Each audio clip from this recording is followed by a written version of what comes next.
don't have a full select board tonight. You'll be I here. hope Al will be here That would in be due my course. guess. Right, yes, okay. Okay, why don't we start off with the warrants? General, ahead. why don't you do the payroll warrants first, okay? I have the payroll warrants. Get to pay people.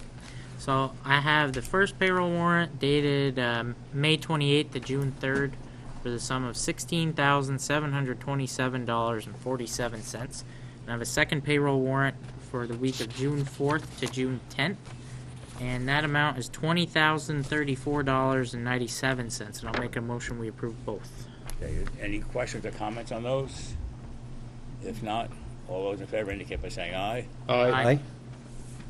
Okay. Bruce, you want to do the, okay, do the industrial park? I have the industrial park warrant for June 18th, 2018, for a total of $784.06. Oh, Okay. All those in favor indicate by saying aye. Aye. Aye. Any Aye. opposed? Okay. okay, I have the general warrants for a total sum of $55,076.86. But what we're going to do this evening is we are going to hold off on approving vendor 206. So I'll approve the rest of the warrants minus vendor 206 for $621.54. So the general warrant that we're approving right now is for $54,455.32. Anybody have any 32, questions? Bruce. 32. Thank you. Anybody have any comments or questions on that? If not, all those We're in going to favor- talk about it at Well- some point. We will talk about it in executive session and come out with the outcome of it after executive session. Okay, all those indicate by in favor indicate by saying aye. Aye. Aye. Any opposed? Okay, the motion carries.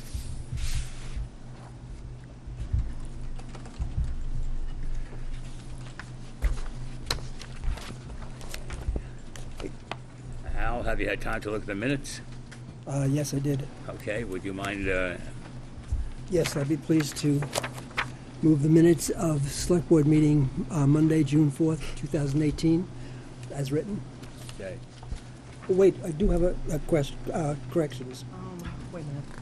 Yeah. On the paragraph Infrastructure Committee, halfway down the page, that last sentence, I think should be rewritten, but something to the effect to Brigham Road and the Town Hall parcel of land on Fairfax Road.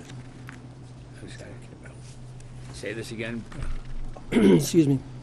The Infrastructure Committee presentation on the middle of page 1, Right, the very last sentence of that first paragraph, begins to Brigham Road and a parcel of land for the new town hall building.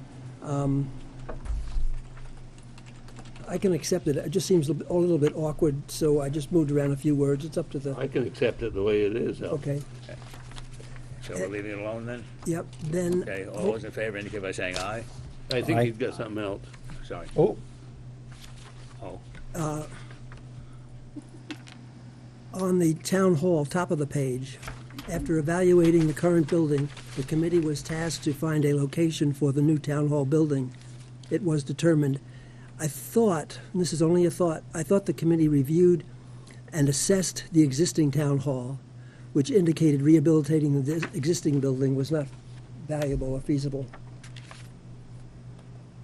I didn't get that from the committee, other than it was on a third of an acre, too really small, no room for expansion.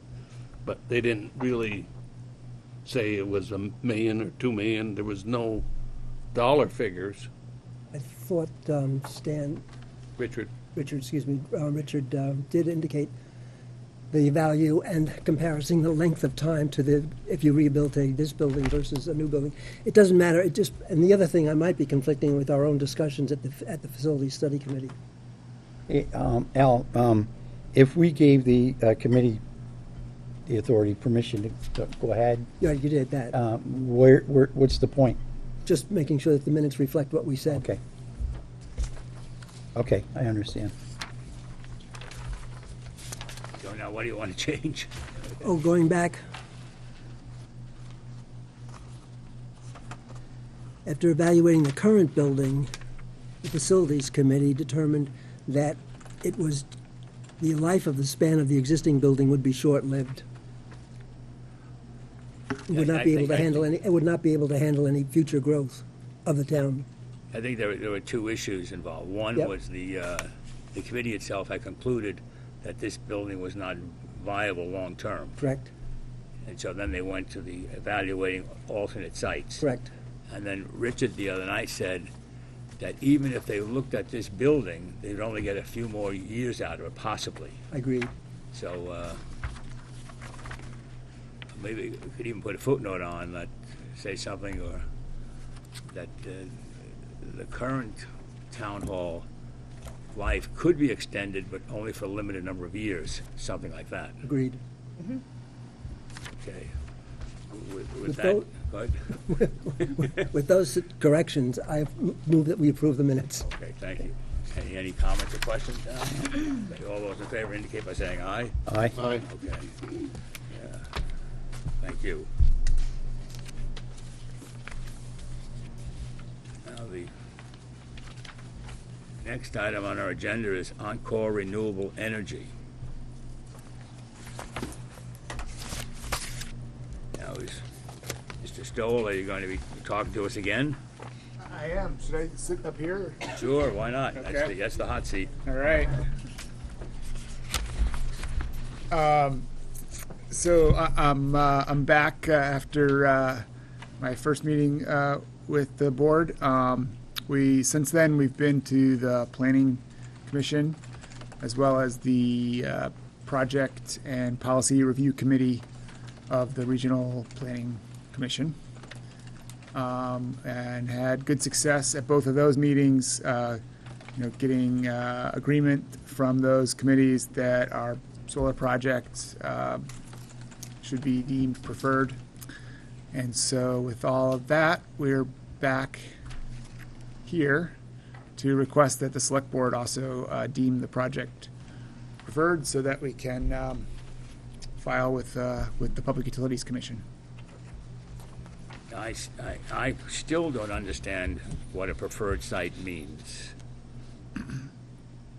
So maybe you can Sure. try to enlighten me on this. So it's according to the Public Utility Commission rules on the development and issuance of certificates of public good for net metering solar sites in Vermont. There's a number of different ways that a project can qualify to be preferred. And therefore, and if it is preferred, then it can be up to 500 kilowatts in size and can also receive different values for the net metering credits that are generated. And those criteria range from being on a rooftop, being on a landfill, being in a brownfield, and then one of the criteria is receiving a joint letter from the local town select board, the local planning commission, as well as the regional planning commission, that the site is, that is preferred, is consistent with their energy plan and, works for the local folks. It's essentially a way to give say in what has historically been an entirely state process, to give local say in the process. Well, I went through and looked at the 9 criterion from the Public Utility Commission on preferred site, and I actually don't see where your project qualifies for any of them. I think it's number 8 or 9. I'm not sure which, but it outlines it. 8 is the national priorities list. And number 9 is adjacent to a customer that has been allocated more than 50% of the net metering Maybe it's electrical output. 7. Sorry, I don't have it in front of me, but I can point it out if you want. But it's the one where it talks about a joint letter. So basically, you're saying you qualify if the planning commission, the regional planning, and the select board agree to give you a letter. Right. That's your qualification. It seems to me that the letter of support comes after this has been satisfied. It doesn't make sense that the letter become a condition of satisfying it. It would be somewhat contradictory. So I still don't see it. I guess I can pull up the rule or look at your copy and show you where it.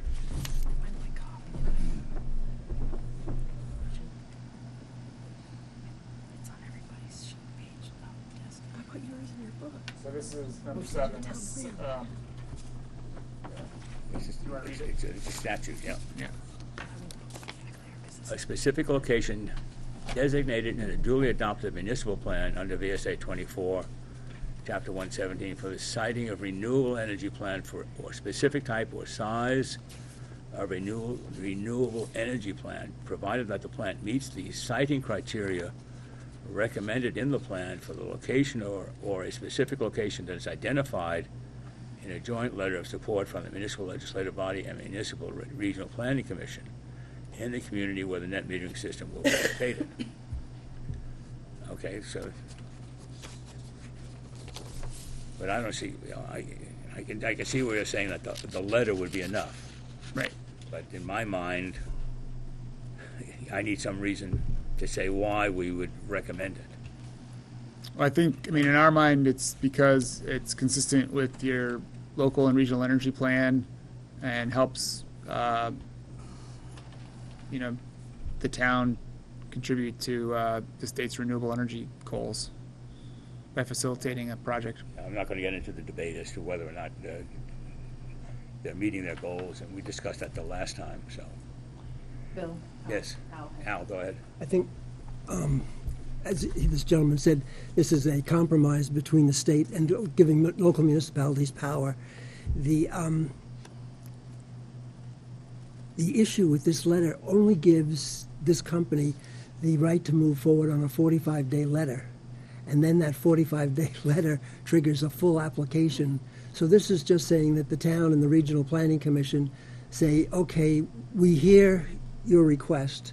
It meets at least in this case, the Regional Planning Commission's energy policy. So we'll let you proceed back to the Public Service Board to initiate a 45-day letter, which comes to us for again, discussion, and then moves on to the full application, which will also involve us before the Public Service Board if we choose. So it's a complicated labyrinth, but allows them to move forward with the state's goal of trying to reduce the amount of renewable energy we use.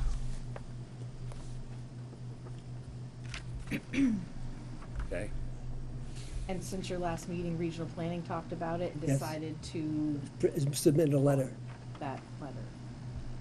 I think at the last meeting we had, Al brought up about Green Mountain Power, and we were doing more in Franklin County output than when went through regional planning come back and said, no, we were nowhere near full capacity or where we planned to be in 2050, some number of years away.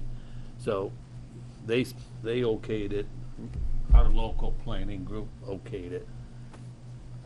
I don't have a problem. It's chucked away from the roadside, can't be seen easily. The 3-phase power line is already there. They don't have to generate cost the land users, not land users, but other users, additional money to increase transmission lines. So I don't have a problem, Bill, but. No, fair enough. I mean, I just don't understand it. Yep. Say, I don't think they meet the criterion, and,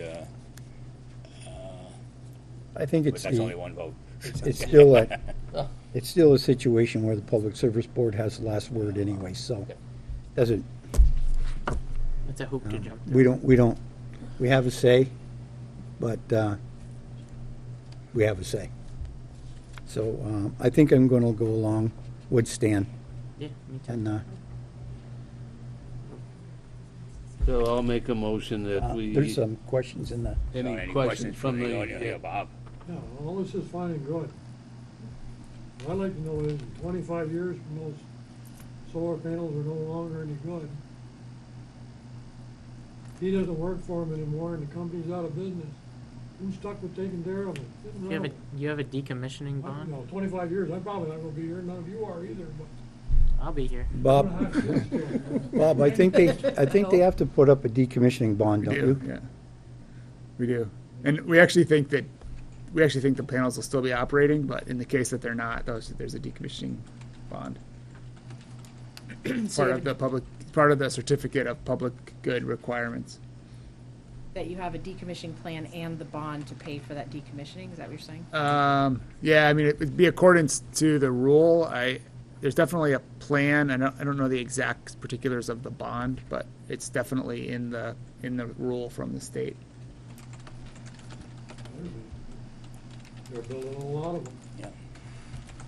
Agreed. No, it's totally an important issue, and I think my personal opinion is there's going to be a lot of really productive solar plants that are still operating. There's no moving parts, and they're assets that generate value, and whoever owns it will continue to keep it going and/or repower it with new panels and new inverters.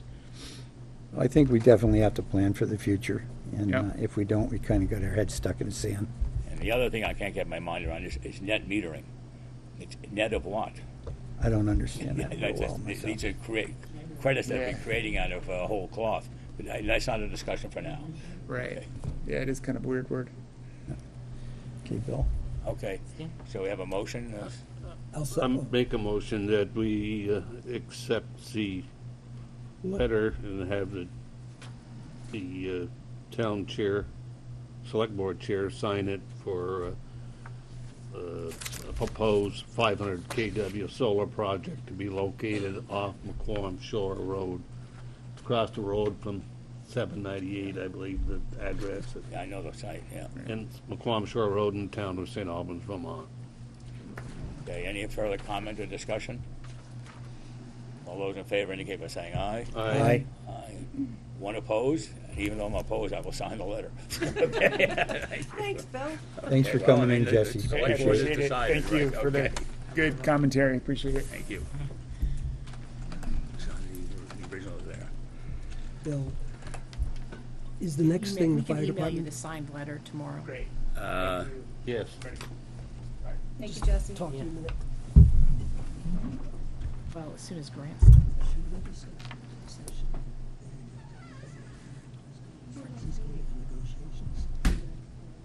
Buy that truck fire boat. I don't think it's going to get too far. Okay. Okay. All right. All right. Okay. All right.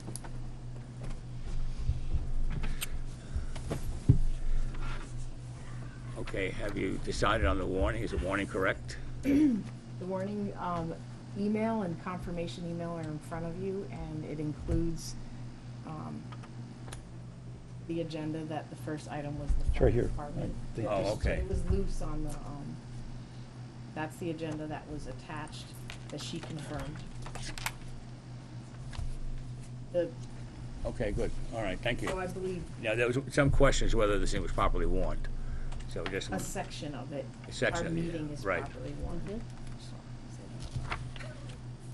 okay, with that, Carrie, why don't you do the Sure. introduction? So the first item on the town manager's report is a proposal by the fire department to get a replacement marine unit or a boat. And Chief Cross and, sorry, I don't know your title, Mr. Sweeney, but Jay Sweeney is here to talk about that proposal. And boat captain, he's the captain and the chief. Could you come forward, please? And so in your packets, they kind of went over a little history about why they I'll give you the comfortable chair down there, so you are. Why they went on the field trip to investigate this unit, and I also have, Al made a comment earlier, just wondering if you went very far into the details about pricing and financing of this thing, that if there wasn't wholehearted support, that might put you at a disadvantage. So you might want to consider what you're thinking before you go forward, because I know you had a couple of comments in here. You just think about it. All right. I didn't mean to take the wind out of your sails, Captain. All right. Anyway. Did you understand what he was saying? I don't understand what. I didn't understand it, Bill. Well, all right. Just disregard it. Oh, okay. All right, so, Al could explain it, what you're trying to say. yeah, feel free. Al, I said, not me. I didn't Oh. say it. Is it all right, Chip, Bill? Yeah, go ahead. Is it all right? Yeah, go ahead. My only concern was that, in that this is a public discussion, and you're going in, you might possibly go into negotiations with the person selling this boat, if we should not talk about the money aspects of your request. To give you, so that, Negotiation leverage. Right. so it gives you a stronger negotiating stance versus what people might get from a public discussion of your total finance. Yes, okay, I get that. That makes sense. Yes, Yes, I understand. So we can have the discussion without the final. without the finance part of it. dollars. Just don't mention the dollar amount, that's all. Okay, all right, Yes, we can I do get that. now. Yeah. Fair enough. Better than I could say it. Thank you. Good call, guys. So, this is in reference to replacing an aging boat that we have currently. We've had a few instances in the past where the boat that we currently have isn't really working to our full advantage out on the lake in 8-foot, 9-foot swells. She's an old boat. She started with the Coast Guard, then went to Colchester or Mallett's Bay, and then went to North Hero, and then came to us for $1. Knowing that there was a motor problem and replacement of head gaskets every 2 years was a fix for that boat. And it did work for us for 4 to 5 years. And then we opted to purchase a motor for it, which was a good fix. The hull was in great shape still, and it still is. But just not, we can't put the amount of people on the boat that we need to have when we're doing a rescue for the island or whatever. We usually have to leave personnel on Burton's Island because the boat isn't big enough to handle victims and personnel. What's the capacity of that boat, Jay? Is it 8, I think. Yeah, and the boat that we're currently looking at is 12. So what's the capacity of our current boat? 8. And if you put a Stokes basket or something like that on it, then it gets a little tight quarters, so that it knocks it down to probably 6 at that time. And it doesn't have the firefighting capabilities that we're seeing that is happening with marinas more so now than before. With a 154 slip marina, we figured we weren't in a big yank to replace the boat, but now that we've got this marina coming, and then most of the time it's human error on a boat when there's a fire, but the chance for human error is going to be a lot greater with a 154 slip marina. So we have been really considering firefighting capabilities from a boat, and the boat that we're currently looking at has just that. It's got an onboard fire pump. It's a 500 gallon a minute pump, gasoline powered 4-cylinder engine. It's got a 5,000 watt generator, also gas operated engine, which are stored below deck, and it's got twin 300 horsepower motors on it, where if someone fails, you still got the other one, but the maneuverability with twins are a lot better than they are with a single. And I can let Jay talk about that part of it because he's more on the boat part of it than I am. So So, wait, can I ask you a question? Yeah, I do. How big is the new boat? How long is it? It's a 27 foot. 27? Yeah. The one we currently have is 21. Hey, you replaced the motor on the one we currently have Yeah, in about- 2008, Is that when it was? Yeah, I think it's- Yeah, okay. and that's a 300 horse Merc. 200 or 250. It's a 200 two-stroke. Yeah. Oh, okay. Yeah. So what was the cost of that? That was about 15,000. Thank you. So Jay, if you want to talk more about the You get the boat, we sent pictures. Yeah, we got the Dana? pictures. Do you have the We picture? got them, yeah. Yep. Just a question before you go. How many fires have you had to fight over the last several years on water? On water? Yeah, None. none. We had a fire in Burton Island, though. Yeah, we did. We did have a Yeah, fire. on the land itself. Yes. So if you guys Hey, don't have pictures, these are hey, yours. one more question, Bob. Does the boat you guys have now have a pump on it? No. I just want to make sure Oh, okay. they'd seen it. That's- Yeah, we have those. Okay, so the current boat is basically patrol and personnel rescue. Mostly rescue. Yeah. And we do put some fire extinguisher. If we get a fire call, we'll throw some fire extinguishers on it. It's hard to do it because we don't really have the brackets or a place to store them. So. Yeah. Now, focusing on the marina, I would suspect the likelihood of use the quotation marks, a land fire is higher there than a water fire. You know, for example, somebody, a boat in a slip lights up, or they make a mishap when they're pumping gas or something like that. Now, do we have the capacity to fight those fires right now? For the marina itself, Yeah. on the dock, Yeah. when he started with the marina, one of the stipulations was he had to get a fire cart for the dock, and he has purchased one. Got it up to station right now. We're putting it together. He's got to build a little hut for it. So it's it's a portable pump, basically on a cart with hoses attached, suction hose. Ours has foam capabilities. After Malice Bay had their boat fire on their dock last year, they had floating portable pumps that they just threw in the water, but unfortunately the wave action was so heavy that night of the fire that the pump sunk. So now they have the same type of pump that we just had Mr. Lowe purchase for the docks down here. So this thing on a cart is like they have at the airport. They can use foam for airplane fire, that kind of thing. Yep. There must have been other It- stipulations that he had to meet, other than just. Well, I mean, he had to. There he's was a got lot from the gas EPA and and stuff for the gas storage Yeah. in the state.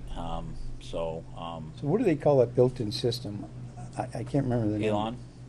Something like that. He's got that Halon system. suppression. They have Halon halon suppression. I'm not sure if the state made him do that or not out there because they don't make them do them at the gas pumps anymore. Oh, they don't? No. Wow. I remember when I was working for Morris, they took they started decommissioning them. They started taking them out of service. Some of them were they didn't work half the time anyway, so. Exactly. Yeah. So it gave you a false sense of protection. Security, yeah.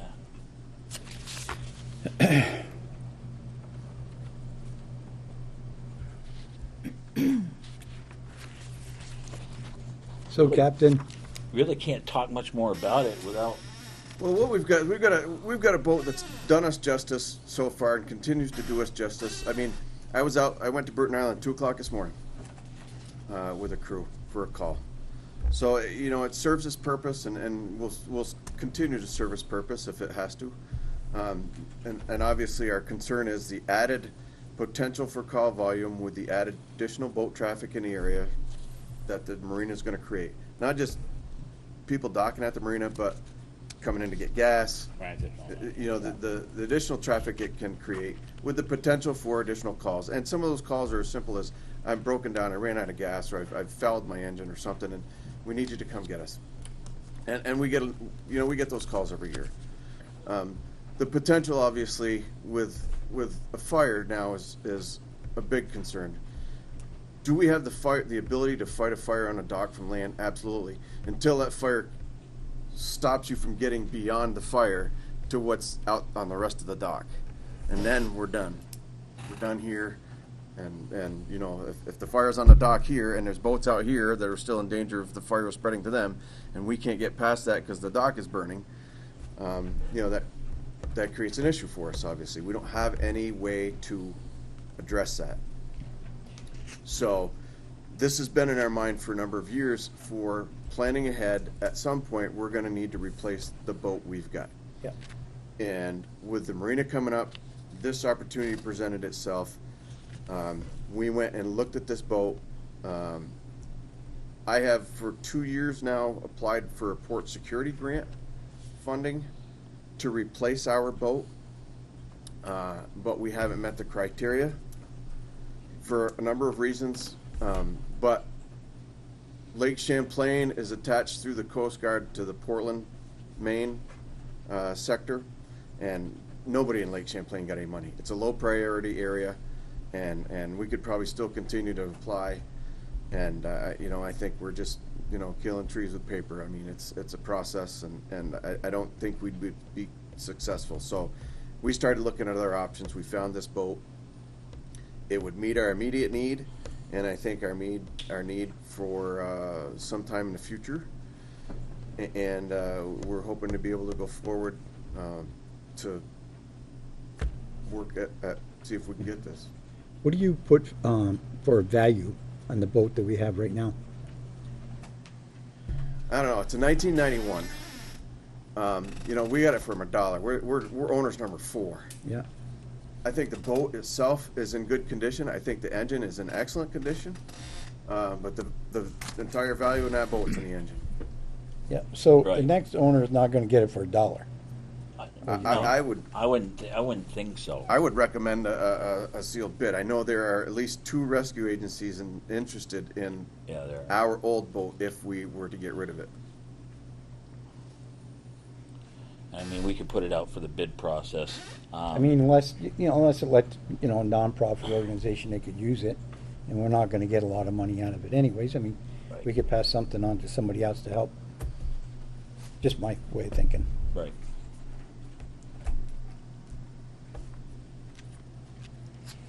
But we can look at that any way you gentlemen would like us to look at it, so, and proceed forward with that.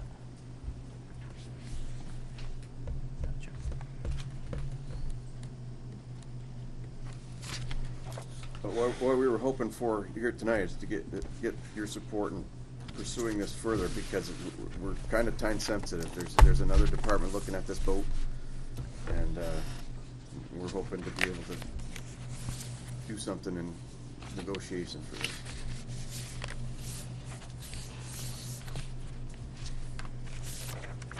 I tell you, my problem is July 1st of this year,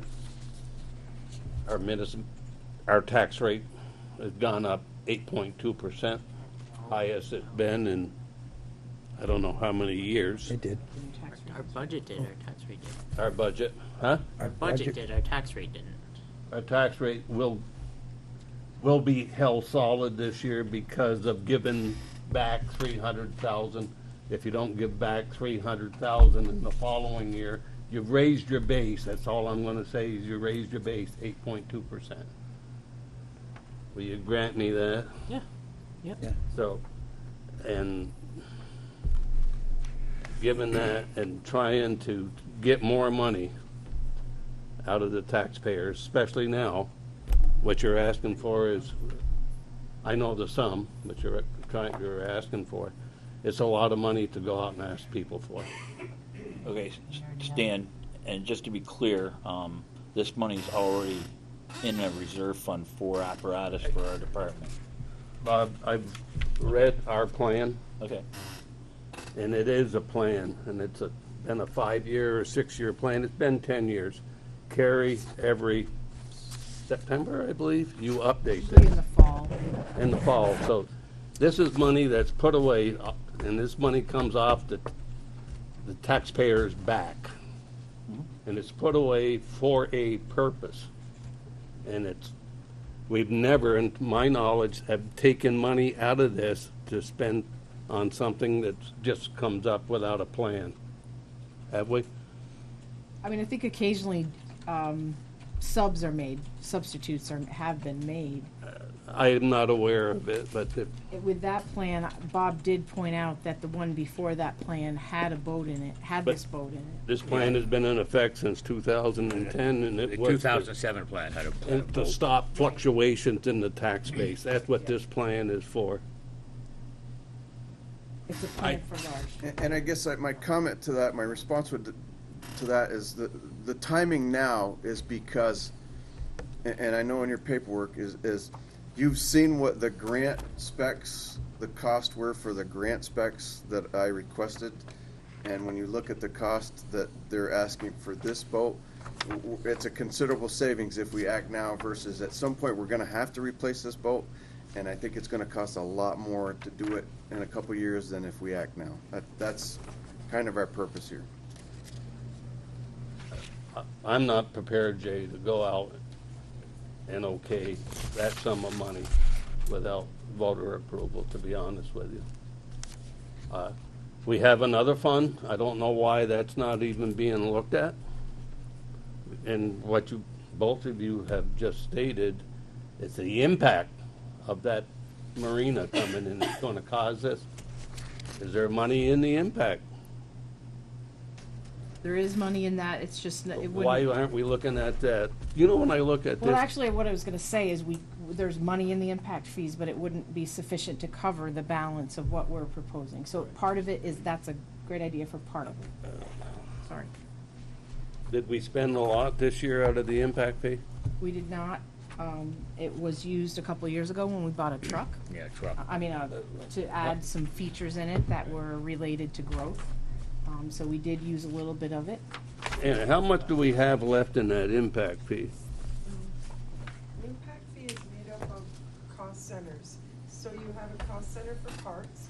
You use some impact fees to purchase some parts equipment not too long ago. There is a cost center for the fire department. There's a cost center for the school. There's a cost center for the library. Every time Becky assesses an impact fee, it's broken up into the different Sure. cost centers. So I could get that information for each cost center if you'd like. Just roughly, what's the balance in the fire Well, department? the fire department one, Roughly. I don't remember off the top of my I head. can get that for you. Okay. It's no problem. We've been tapping the general fund right along this year, right? We plan to do it at the end of the fiscal year for 18, yes, to cover a couple things, and we plan to do it next year, yes, like you had mentioned before. What we're proposing now, though, is there's a CD that was originally put away for fire department apparatus that no longer it doesn't have any restrictions, and we're proposing to use that as opposed to the straight savings. One of Does that cover the cost of the boat? Yeah. Could, but, yeah, these fire department reserves have been set up for very specific purposes. So, for example, replacing the quint. And I'm really not in favor of taking quint reserve money to put it somewhere else, because at one point, we're gonna have to replace or upgrade that quint. That could be quite a bit of money, so we have to keep that in hand.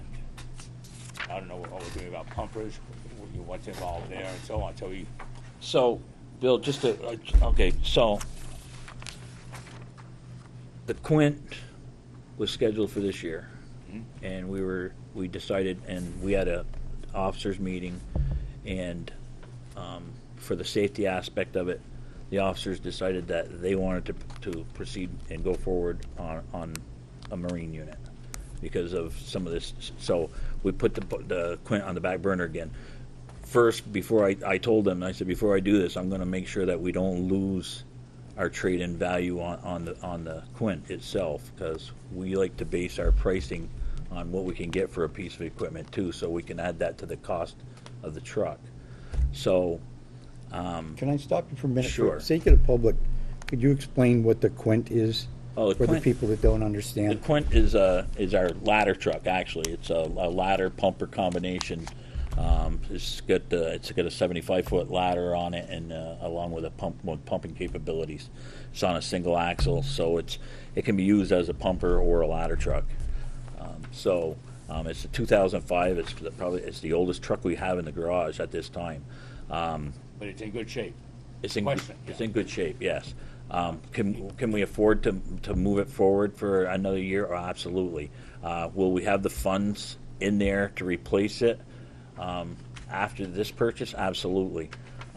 With the trade-in value and everything, and then our next big purchase is a piece of apparatus that's planned to be replaced. It would be the rescue truck, which is for 2024, and by then, if we keep putting the amount of money away that we keep putting away, we're going to have more than enough in there for that also. So our plan is working for the amount of money that we've been putting away. We changed this from, if you remember right, Bill, we had a pumper fund, and then we had a Quint fund, and then we had a rescue truck fund, and then we decided this wasn't the way to go because it was earmarking that money for one certain piece of equipment when we could actually use it for all of our apparatus. So we call it, we continue, now we call it an apparatus fund. Much like we did for DPW. Correct. Correct. I mean, we've been putting money away since 1994 in this reserve fund. And at first, like I said, Makes it was life easy when you have to get things replaced and upgraded. absolutely. So, Money's cheaper now than it is going to be in years to but come. you still have a tight-fisted select board. We're trying to help you with that. Yeah. By getting you a good deal on a piece of apparatus now. I believe what you're putting away now by the report is $121,600 a year. Correct. I have a spreadsheet of that if you'd like.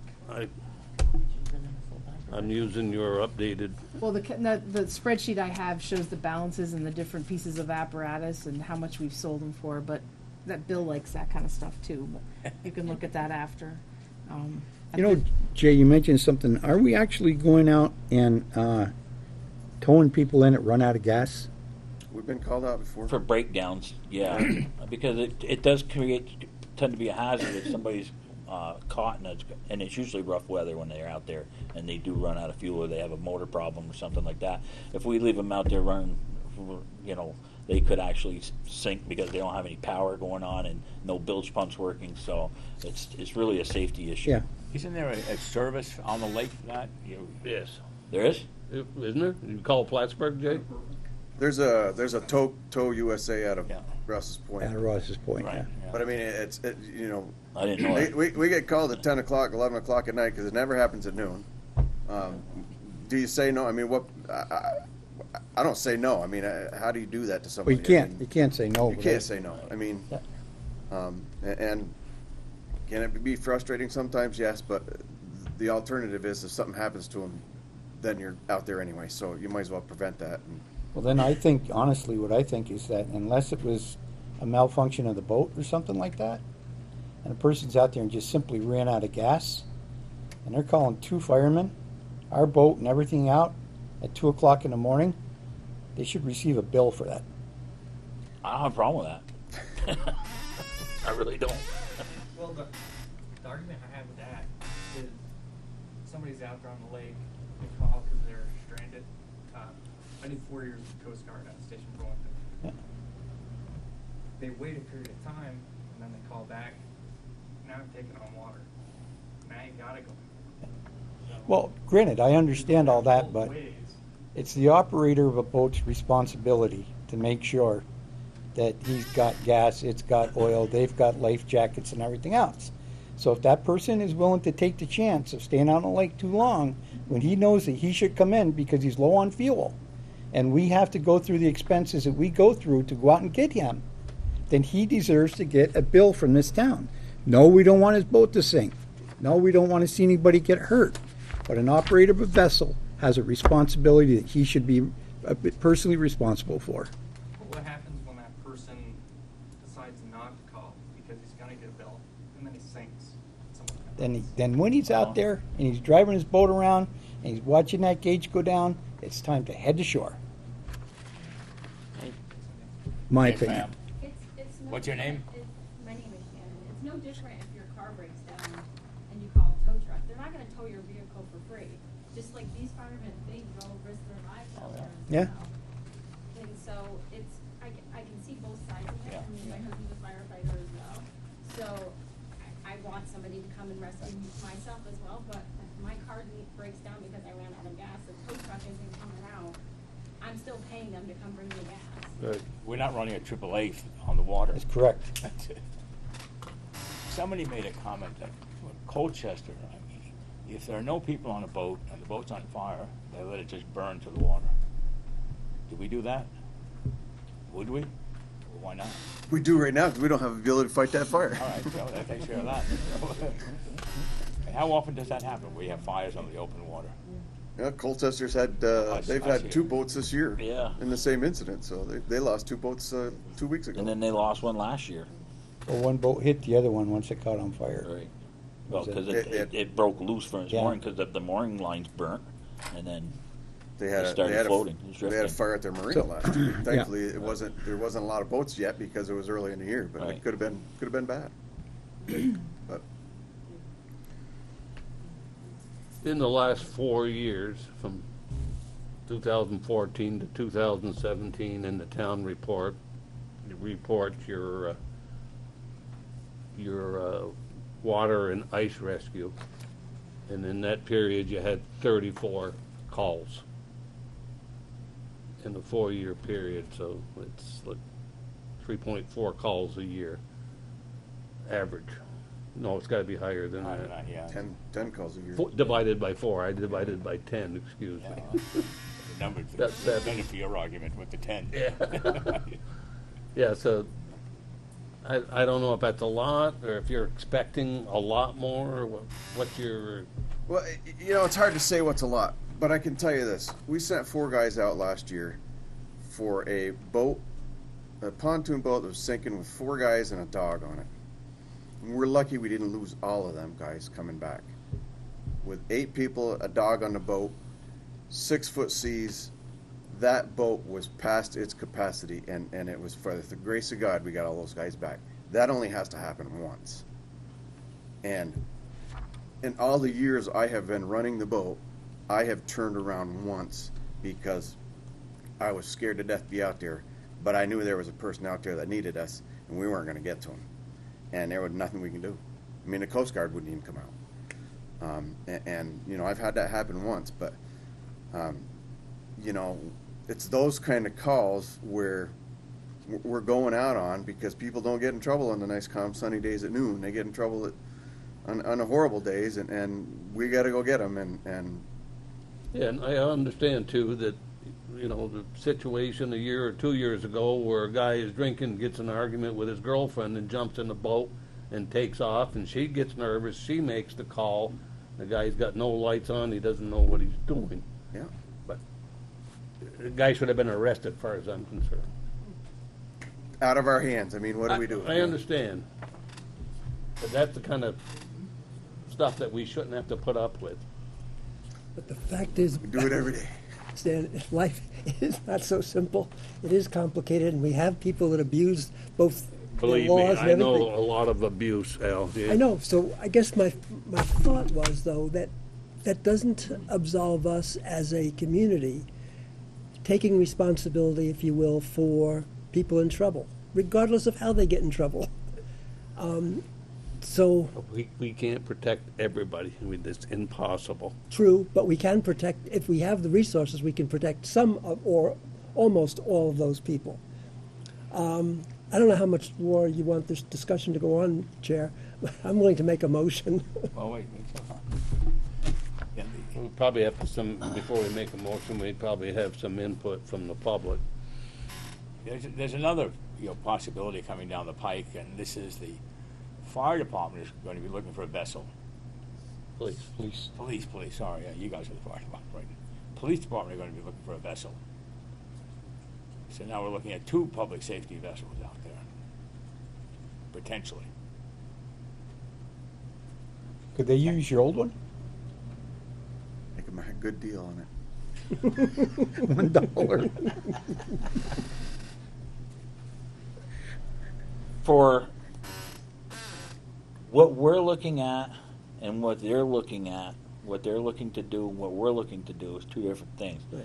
The boat that we're looking at, way too heavy to do patrols. With a pump in it, with a generator on it, with the water devices on it. I mean, this is a heavy boat.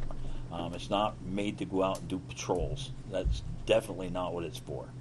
And if you buy a boat that's got the capacities to fight fires and to do rescues, again, it's not a patrol boat. It's too heavy. It's going to be a gas hog that you wouldn't want to use for patrols. So, I mean, to combine and use and to coexist boats with personnel, I don't think that's the right fix.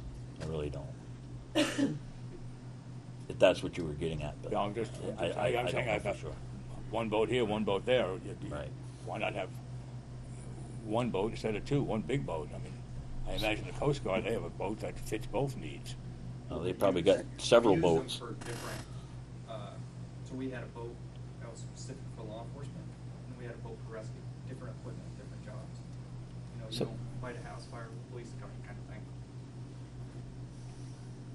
So, we're a small community with a limited budget. No, I absolutely agree. So- I just think, you know, this is a life-saving piece of apparatus. You know, especially, this is gonna be. I'm sure the police very could have an high argument. area going up. You know, at budget time, when this should have been brought forward, as far as I'm concerned, so we could have had a discussion with you people and with the board.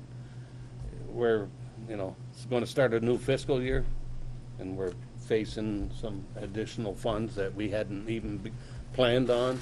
This is new to the board.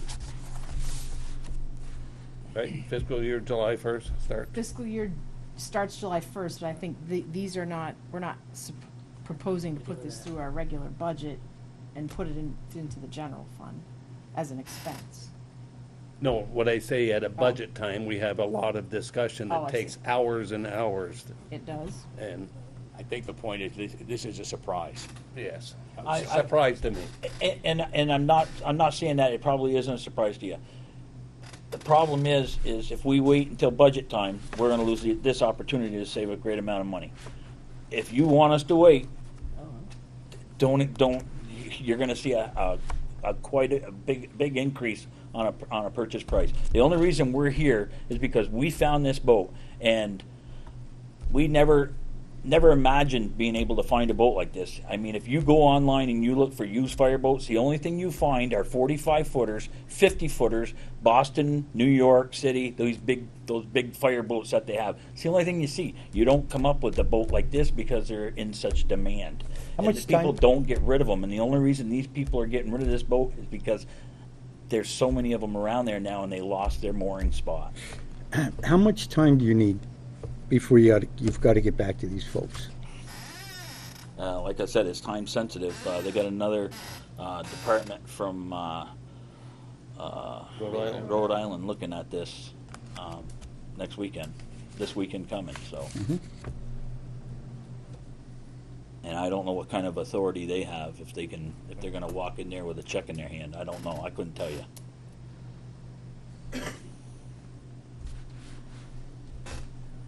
One other obvious question is where would you moor a boat like this? The dock. Right where we are right now. On the dock, Dock? our dock. Out of curiosity, I guess, if you brought it up, Mr. Dukas, first, I thought we had a pool of money that was already built for apparatuses. Yep. That we were just simply requesting to draw a small bit from purchases. I don't think that apparatus that you're talking about purchasing was ever in that group. It's a new addition to it. But if once we push back another year, we're putting in $120,000 every year, is that not buying us money? If you stop and take a good look at the CIP, it's a plan that put together to stop fluctuation in taxes.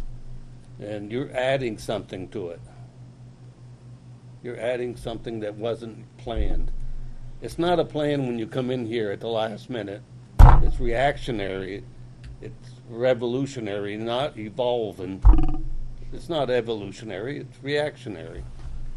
So, that's my take. Hypothetically speaking, say we missed this opportunity and, we came in July 1st with a proposed bid for the same boat for $500,000. Would that not increase that overall amount that I'm gonna? Believe me, I can see your point. But we're here for the taxpayers too, not for an individual. You're probably one too? You want to put it out for a vote? I'm fine with that too, if you want to try that.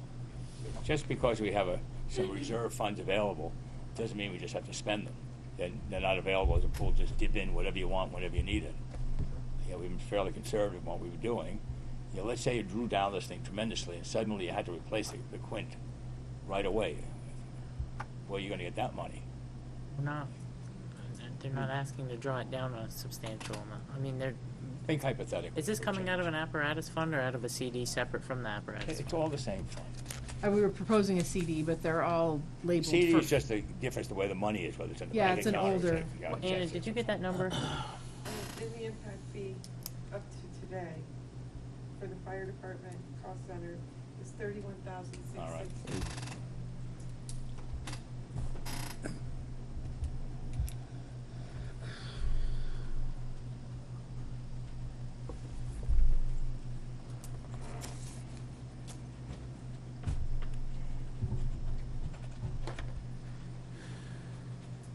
So I take a little consolation in your comments earlier, Jay, that there's, in terms of what's going on, there's not a degree of urgency.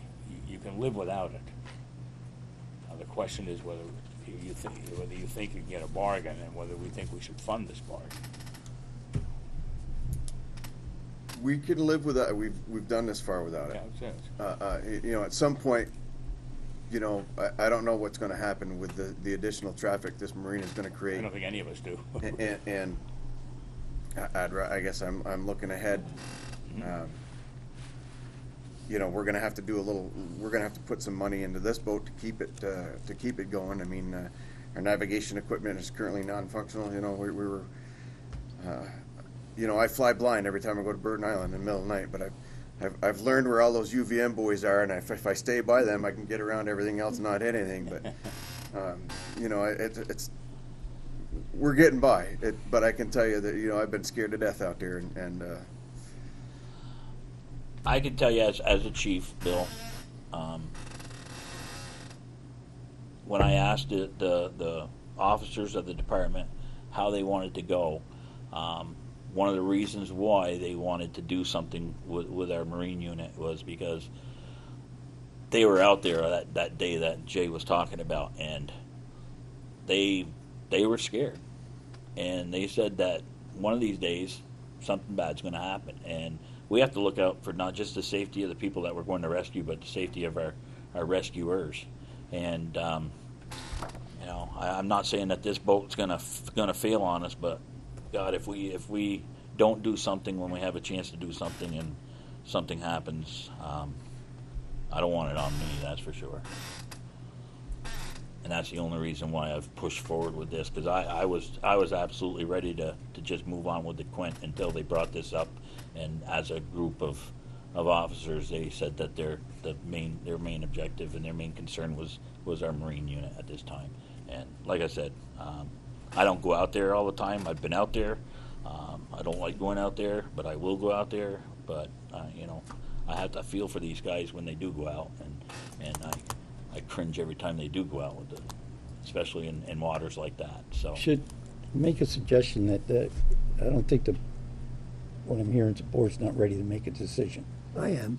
So, I am. can I finish what I was going to say? Excuse me. Okay. Should we talk about this in executive session and make a decision after? I'm not talking to the chair. Talking to me? Yeah. Anyone? Yeah, we could. On the other hand, we have made a pledge to be more transparent. And I think as long as we're not discussing dollars, I see no reason why we shouldn't continue discussing this. The only reason in the I open. said to go into the executive session is we can't sit here all night and have this discussion and finish our meeting. Agreed. I'm willing to Have make a time later. I'm willing to make a motion so that we can make a decision.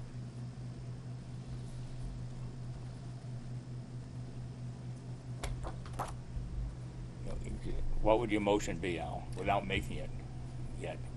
Okay, I would suggest that the select board authorize the fire department to purchase this boat in the amount requested. Up to the amount And the requested. amount not to No, exceed. no. Or not to exceed the amount requested. I would, I have a feeling that motion might fail. yeah, that motion will fail, because if you don't want to talk how much money it's going to cost, you're being not very transparent. Well, I'm only trying to give them the best deal. No. If we're going to be transparent, let's be transparent. So what do you want to do, Bill? I would prefer to discuss in an executive session. Any motion would have to be made in public session anyway. Right. Can the fire department be part of that executive session? I think it should be. Yeah, probably, yes. You have a question here, Can I just say something? I heard recently, and maybe you guys know, but my understanding is that they're not gonna be pumping fuel out at Burton Island anymore. The state Right. lost their permit or whatever. So the marina out at Burton Island usually fuels a lot of the Canadian boats and that, so now we're gonna have a lot of boats coming into the bay. But we all know there's areas where they can hit when the water's low. I know I have a boat, you have to watch your motor going in between Burton and Kilcare. I mean, I'm not the one out on a fire boat, but I always praise our town fire department with all the work that they do on the ground. I would assume they do the same professionalism on the water. I would think with boats having to come into the bay and go between the islands, it would probably be beneficial to have a bigger boat so they can take care of the rescues. Because I think you're gonna see a lot more boat traffic coming in here to get the fuel at the marina and then the head itself. A lot of, if you've ever boated, that marina was always full of boats. And I was out there just this past weekend, and the boat population has slowed down there. And I think a lot of it deals with they're not getting the fuel. So if they're gonna stay on this side of the lake, they're probably gonna fuel the truck down farther or head straight by us and go towards North Hero or Burlington. Just something to think about, because if in between the islands there, it does get pretty shallow, so. Well, let me ask you, Bob, would you be willing to postpone buying the new truck for a 2-year period? Just keep in mind that it depreciates those 2 years. I mean, I don't. The truck's a 2005. It's will it go 2 more years? Absolutely. But there's really no benefit in doing it, postponing it. But Well, there would be, because it would give you enough money to purchase this other piece of apparatus. Right? it's there anyways, Stan, to tell you the truth. I don't think so. Not to the max that you said. Maybe to the minimum, but not to the max. Right, and if you postpone it 2 years, I mean, if we wait till next year, then the 121.6 is going to be on next year. So that's going to put us almost right back where we are right now. Actually, it's going to be better than where we are right now. It will be. Yeah, if that boat goes, then you got some funds to go out and buy another one, right? If you miss the deal on this one, you said Rhode Island's coming in this week. Yeah, if we missed the deal on that, then that fund is going to take a big hit. You don't know. Maybe Jay will find another one. I haven't. I'm just saying the 2-year period. It will. How long did it take you to find this one? So you were actively seeking it? You were looking for a boat? We've been looking actually for used boats since he started the the process of, I for grant? applied for the last 2 years to Port Security, for a Port Security Federal grant. grants? Federal grants. It's a Coast Guard grant Yeah. for Port Security, which is essentially life safety, infrastructure safety, critical infrastructure for Homeland Security. Something type stuff. similar to the boat that you got at the sheriff's department. Correct. Yeah. Different funding source, different mission, but essentially it's to be able to respond to and mitigate from, including life safety of any incident that includes a port or on the water. And Lake Champlain is lumped into Portland and the coast of Maine and Massachusetts, and so, you know, I was told, you know, they were really putting some emphasis on Lake Champlain because they hadn't done much here, and we just haven't gotten, the last 2 years we've gotten nothing. And nobody on Lake Champlain has. We're not the only ones applying. I mean, there's fire departments up and down the lake, of both sides of the lake, trying to get funding to do this same thing. And you know, it's just every once in a while, I like looking at used cars. You don't really need a used car today, but when you find a good deal, you look at it, right? This was the same kind of thing. This popped up. We saw it. We went down and looked at it. It really was very similar to some of the specifications I had looked at in the grant process. And you know, and talking to the local Mercury and Whaler dealer about it, and having him look at the specs, and you know, we think it's a pretty good deal. So did I see somewhere where you think you value this boat at, if you had new, it would be like 400,000? 400,000 bucks? Yeah, that's what the Mercury dealer from. 450? A new boat. A new boat, yeah. So this to break it all down. When we started talking about a boat, we were going to do it in the way of going through the process, coming before the select board, going for a March ballot.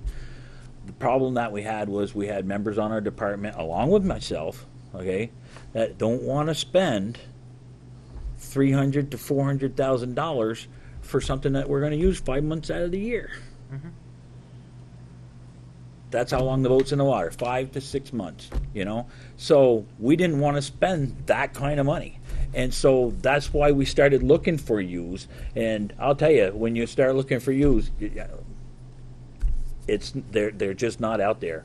And so that's the reason why it's time sensitive, because we don't want to spend that. We don't want to come to you and say, we want to buy a new rescue boat, and this is how much it costs. We don't want to do that. We really don't. I, as a taxpayer, don't want to do that. I would hope that those twin engines don't fail. You know, the ones that you've looked at, it's a used. Absolutely. And you get it here and it could fail. Maybe the new one is best. Maybe the 400,000, 300. You're taking a chance when you buy used. No question. No question No on question anything. in my mind. I mean, No warranty or anything, we don't get a warranty. I doubt it. Because you're buying it from No, somebody it's else. not. yeah. So, Well, I suspect the timing on their part is they bought this boat with a port security grant. My understanding is that you have to maintain it for 10 years before you can do anything with it, and this is their 10 years. So that's why now it's on the market. They no longer have to maintain it. They've fulfilled their grant requirements, and so now it's on the market. Any idea what the motors have for hours on them? 10 years is, those are old motors, not 288 hours. Yeah. on both of them? Yep. They put 28 hours a year on them. They haven't used it, and the problem is that they currently, because they lost their mooring on the water, they have to trailer at 30 minutes to get to a launch to launch it at. And then it takes 20 minutes to put it in the water. And it's just not feasible for them to keep it, so they're putting it out for sale, And they are really against it. The guys And that took they us don't wanna out on get rid that of boat, they don't want to lose it, but their county fathers are saying, you know, if you're not going to use it, get rid of it.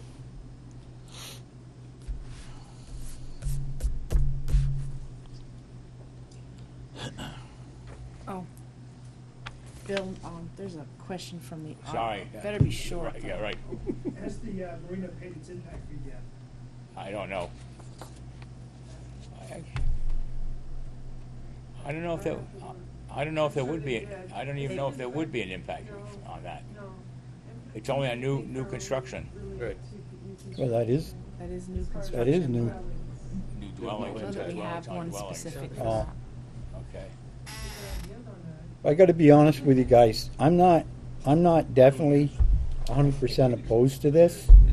The thing that I feel uncomfortable about is I feel like we're kind of being pushed into doing something, a little bit of force there, and that's what I don't feel comfortable about. If we had gradually worked our way into this, it'd be a slam dunk.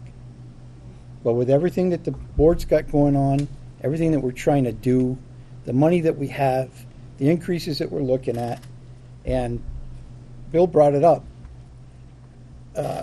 City police are going to come right in behind you guys, wanting a boat. So what do?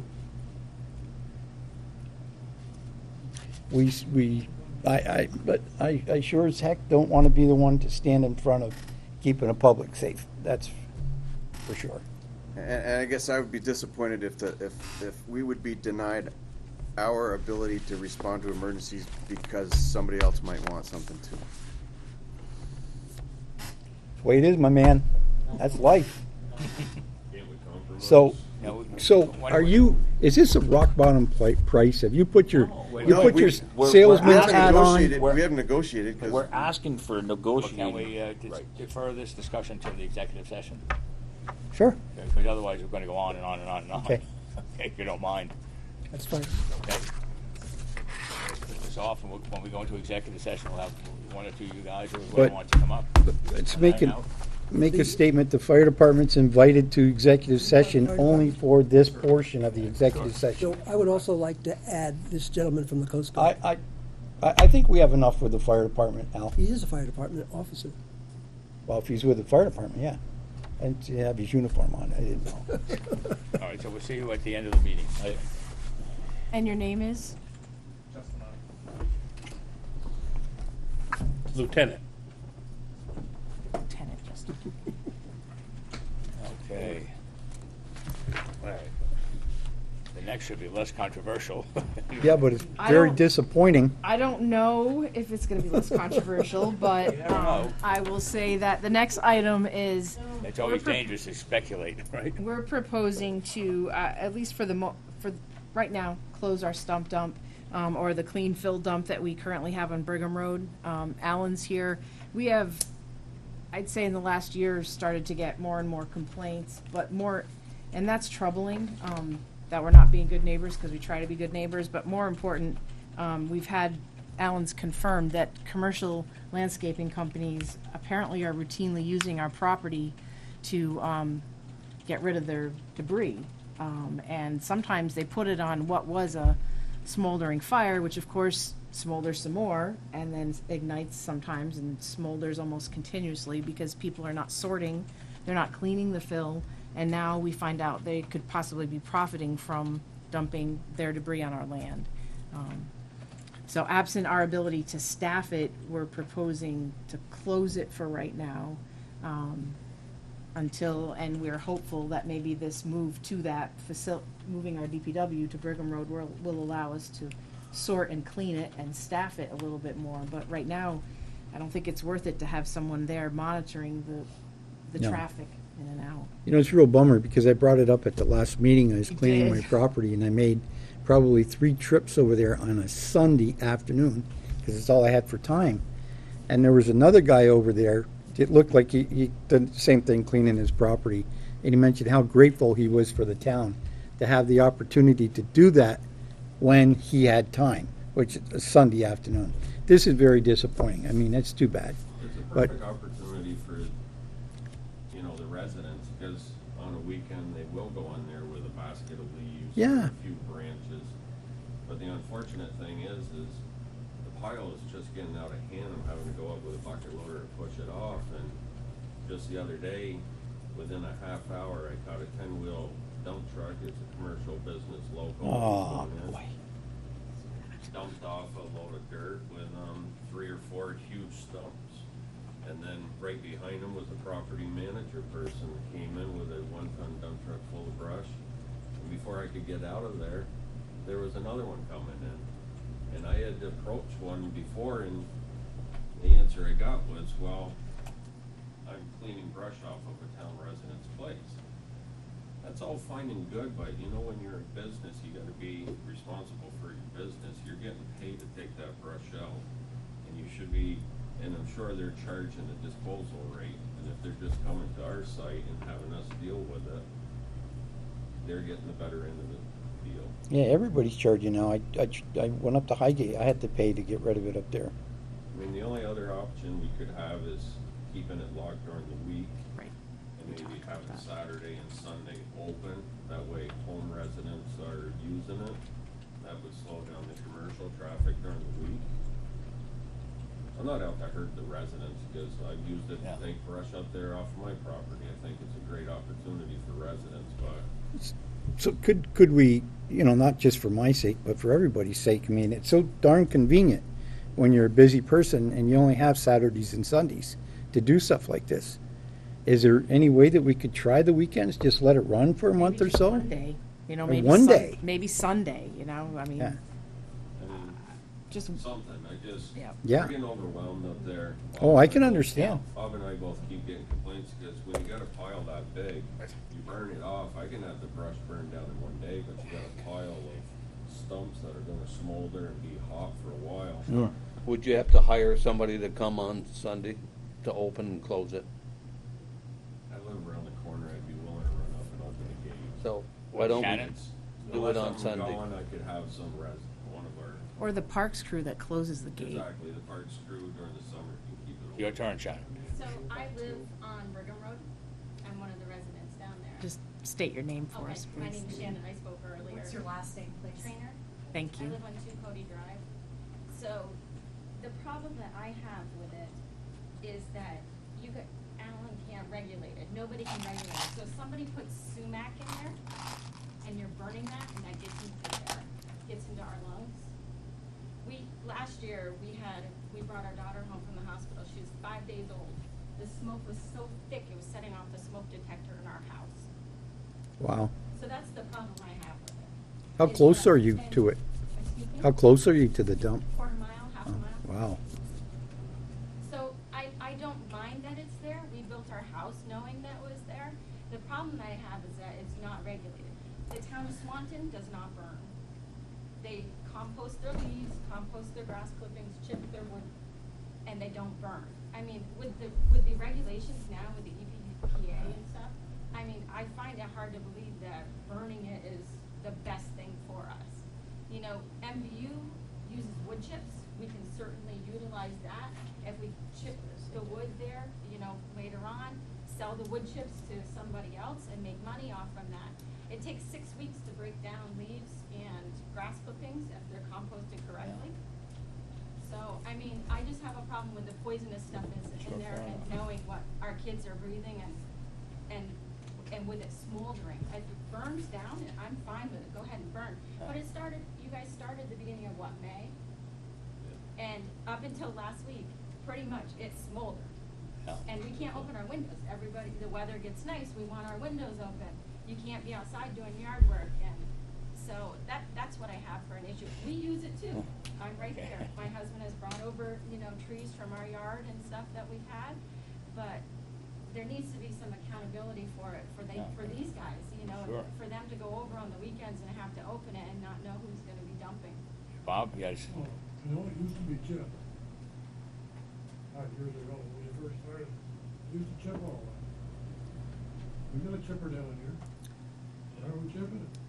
The size of some of the wood going in there won't go through our chipper. We start another file over here. The fire, them come up and get it and cut it themselves. Last year we did that, and a lot of the firewood was taken away.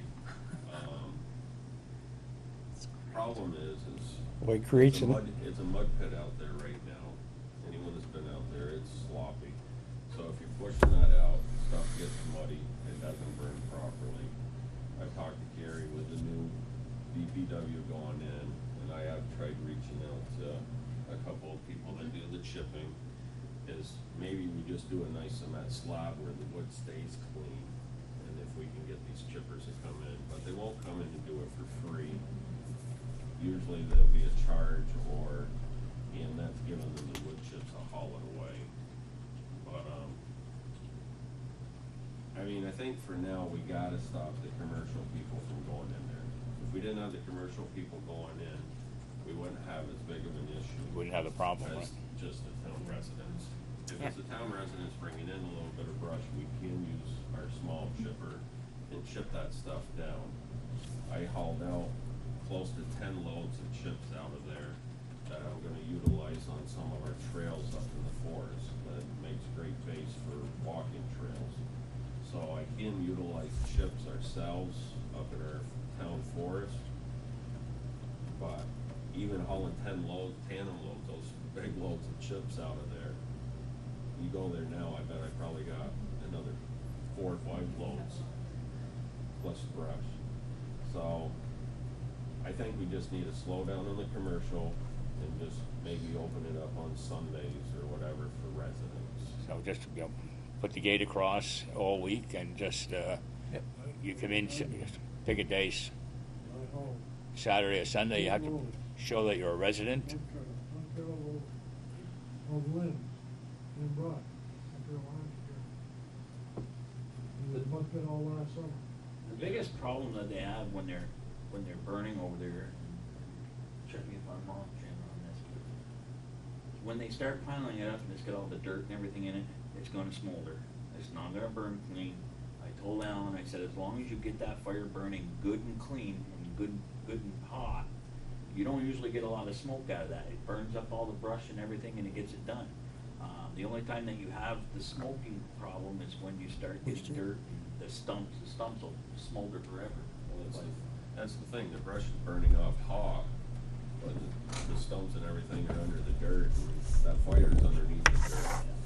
That's, When you talk stumps, what are we talking, what size?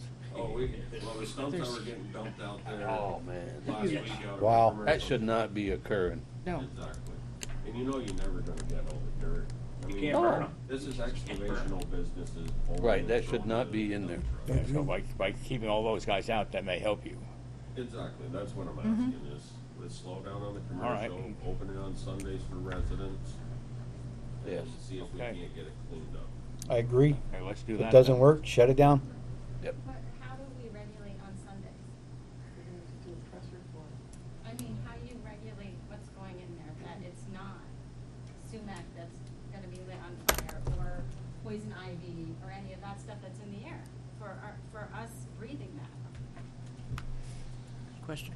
Same way we regulate it now, our crew looks at it and, we educate them on what they can and But can't there's- burn. But there's nothing there that says, no poisonous materials, put your grass here, Mhm. put your wood chips here, there's nothing, so everybody dumps into a big One pile. spot.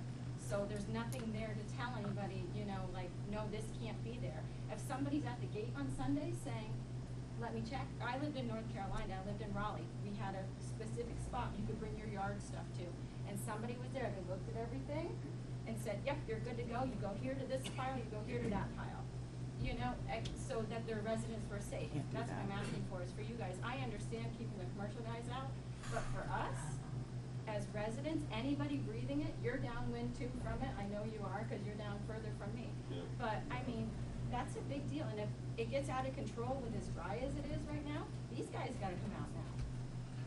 With nobody, it doesn't just burn for one day.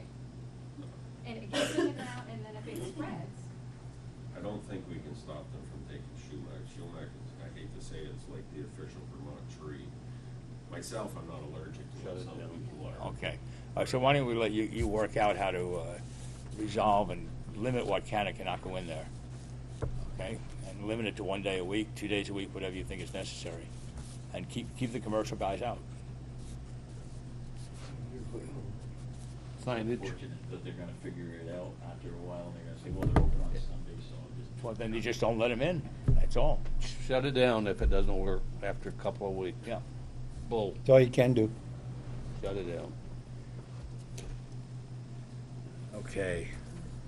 All right, so the final word is that we're gonna shut it down and maybe leave it open one day to see how that works. And after a couple of weeks, if the people are taking advantage with poisonous mattresses, I get it. shut it down. And we had to do that a few years ago because of solid Yep. waste, and you know that, so we'll try to put, public service announcement out.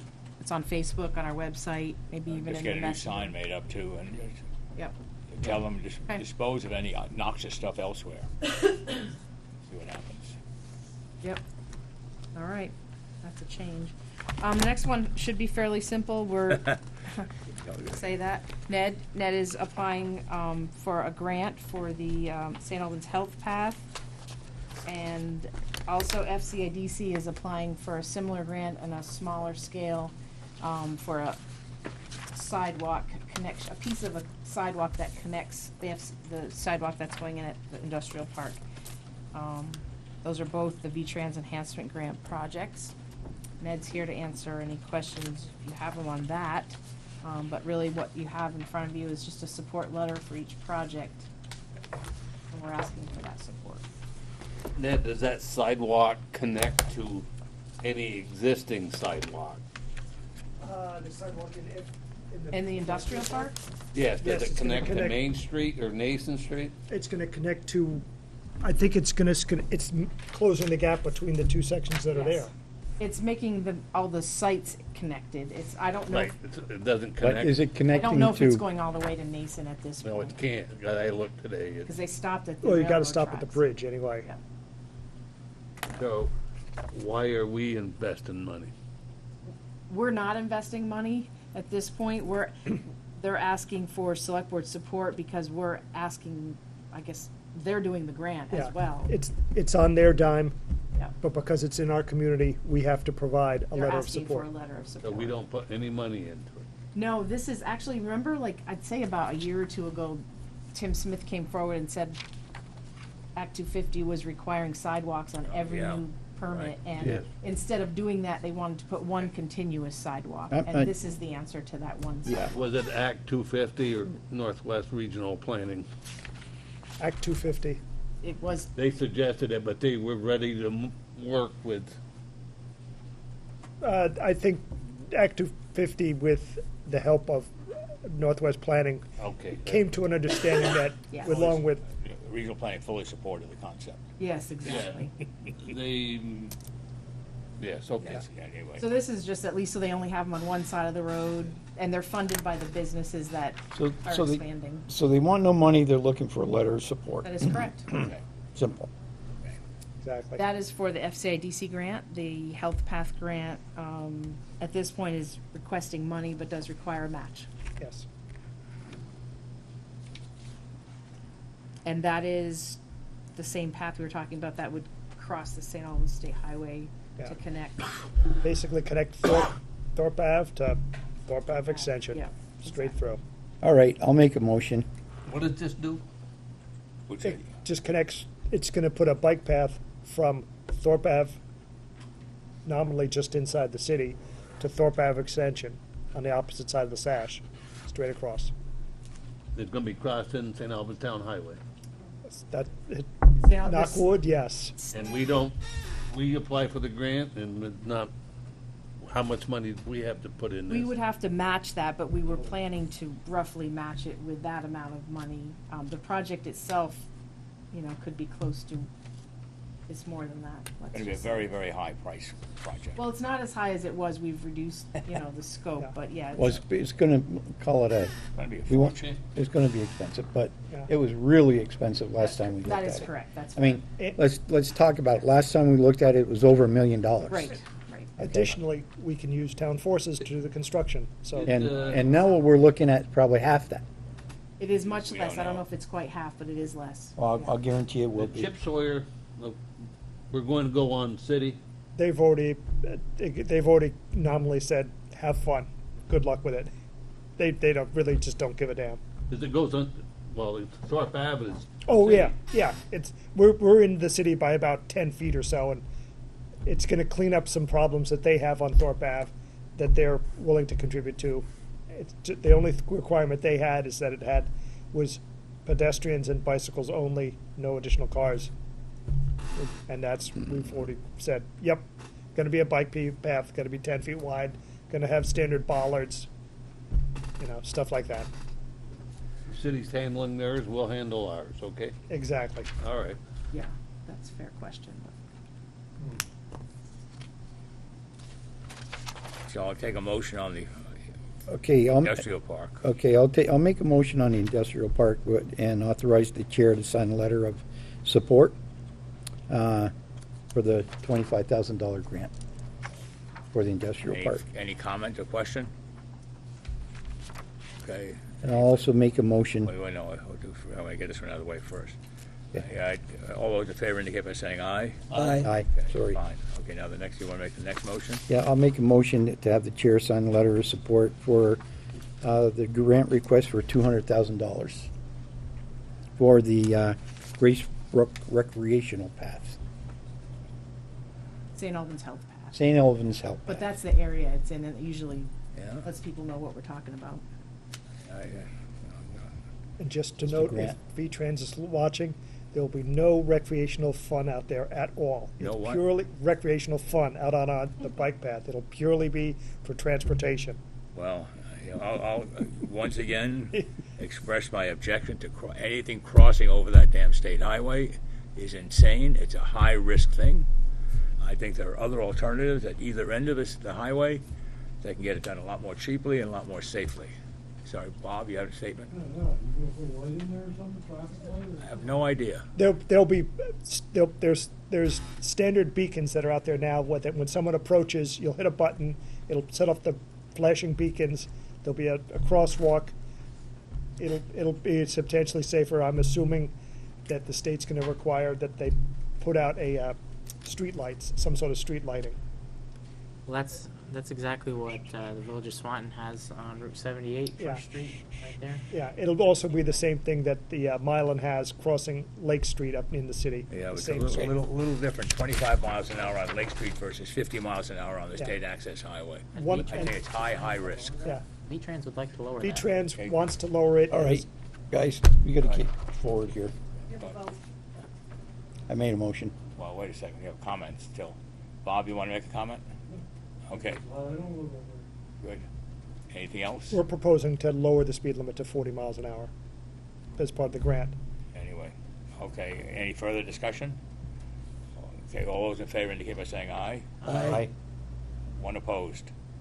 Okay, and I'll still sign the damn letter. So the next item is the draft of the town survey after, Michael Thank you, Ned. Mosier- Thanks, Nate. Michael Mosier and his assistant, Amy, reviewed our questions, worked with them a little bit, and so there's a few questions they've highlighted outright that they'd like answered, but I don't know if there was feedback on the questions, all of them, in general. Hoping, like I said in the notes, to send this back to Mr. Mosier and finalize the survey questions this month. I've been relatively quiet. I'd like to run through the questions. I want to run through the questions. I have some comments that I made at a planning commission level that I'd like to make again. If we could start with question 1. Which of the following statements describes your attitude about development in St. Albans Town? The first response could be existing controls on development should continue. The final response is all controls on development should be abolished. If this survey returns a result of 100% of folks in St. Albans Town deciding that they want to abolish zoning controls, are we as a legislative body even willing to consider that? And why would we ask that question? I want to move to question 2. Before we go, I mean, we can't be here for 4 hours, Oh so. my I have a Okay. problem with every question on this survey. Okay, Well, but, you- so do you want to get feedback on each question and then have to go back to question 1, or do you want to vote on each question? I want to go through, I'll speed up. Well, that's fine, I just, I want to get, okay. this is an expensive survey, and I want to It make is. sure we're asking the correct questions. Question 2 deals with promoting the development of affordable housing. We already allow greater density in certain areas. I I really don't know what we can do to provide incentives other than that, other than cutting impact fees maybe, but that's a whole different subject. Question 3, I mean, you can ask it, but unless folks are really willing to go out and purchase property and obtain financing or invest their own personal funds to increase the rate of development, we'd have to relook at what we do for local zoning controls. Question 5, I really don't get where it's our place. We, as a legislative body, have a development review board that are supposed to review applications for different business types. I don't understand how we would go out and promote the development of certain types in certain sectors. And that really lends into question 6. I really don't think it's our place, and I think we could end up getting sued if we went one way or the other to develop in either exit 19 or 20. They're both growth centers. We should leave it at that. The north side of town already has a water and sewer bond. The south side of town, I think, was paid for by private development as far as water and sewer goes. That's it. Question 7, I grant you that. I mean, it'd be nice to know. Indicate your level of satisfaction with the following current services. If we're going to do a survey, it probably wouldn't be a bad idea to have that on there, but as long as we're not getting complaints about these, I don't know if we want to have a survey just to ask that question. Can I just interrupt a minute? Yeah. On that very last line, town hall services, parentheses, taxes, comma, clerk, etc., I would definitely remove taxes, clerk, etc. You don't want to focus in on one department. Right. We have multiple departments. Just leave, just town hall services is fine. Yep. Take out the parenthetical. And then water quality improvements, question 9. We already have, what, 150,000 built into our general fund budget. That should cover our expenses needed. I don't really think that at this point we even really need to consider an impact fee or a stormwater utility such as what the city has. Question 10, could we even see that happening? The town contracting with the city for fire services. I think it's best left off since we basically discontinued negotiations. Leave it hanging in limbo. I think it should be there. Do you? Get the feel from the public and just cross out, the city would pay the town for fire service. Okay. And cross to, such as currently being done with the police department. I would, if I was, I would say. Make it as neutral as possible. Make it the same, and Take it's out the not going to be parenthetical. equal. Question 11, I really think the second option of renovating the current site, we need to provide information to the average person so they know the disadvantages of doing that. Bill alluded to those disadvantages earlier in the meeting. It would be a similar amount of money, and the life expectancy of this building wouldn't be increased by very much. Question 12, they have their comment.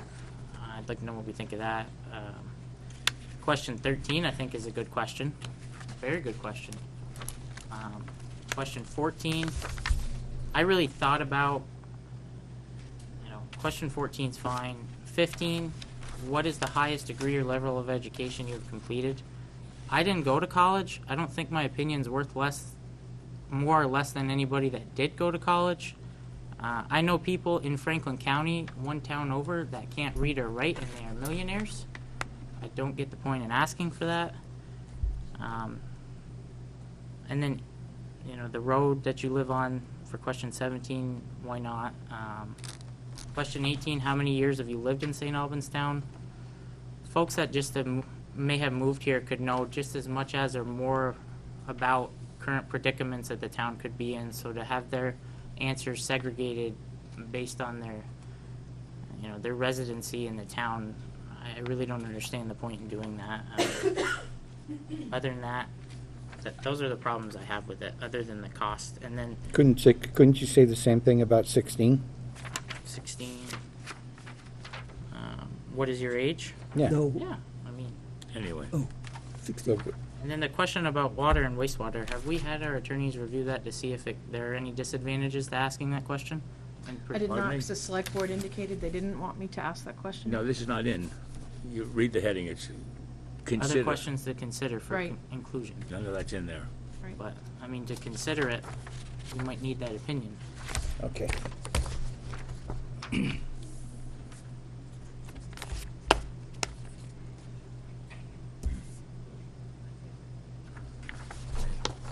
I think we should comment on the questions that they have to start off with. Do we want the comment in there about entertainment facilities? And if so, what kind of an example? That's question 5.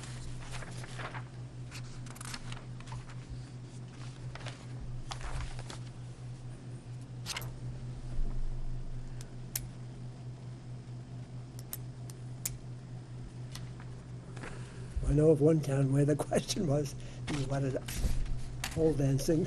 Say again? I said, I know of one town where the question was, should we allow pole dancing? We already do. We do? Sure, Okay. absolutely.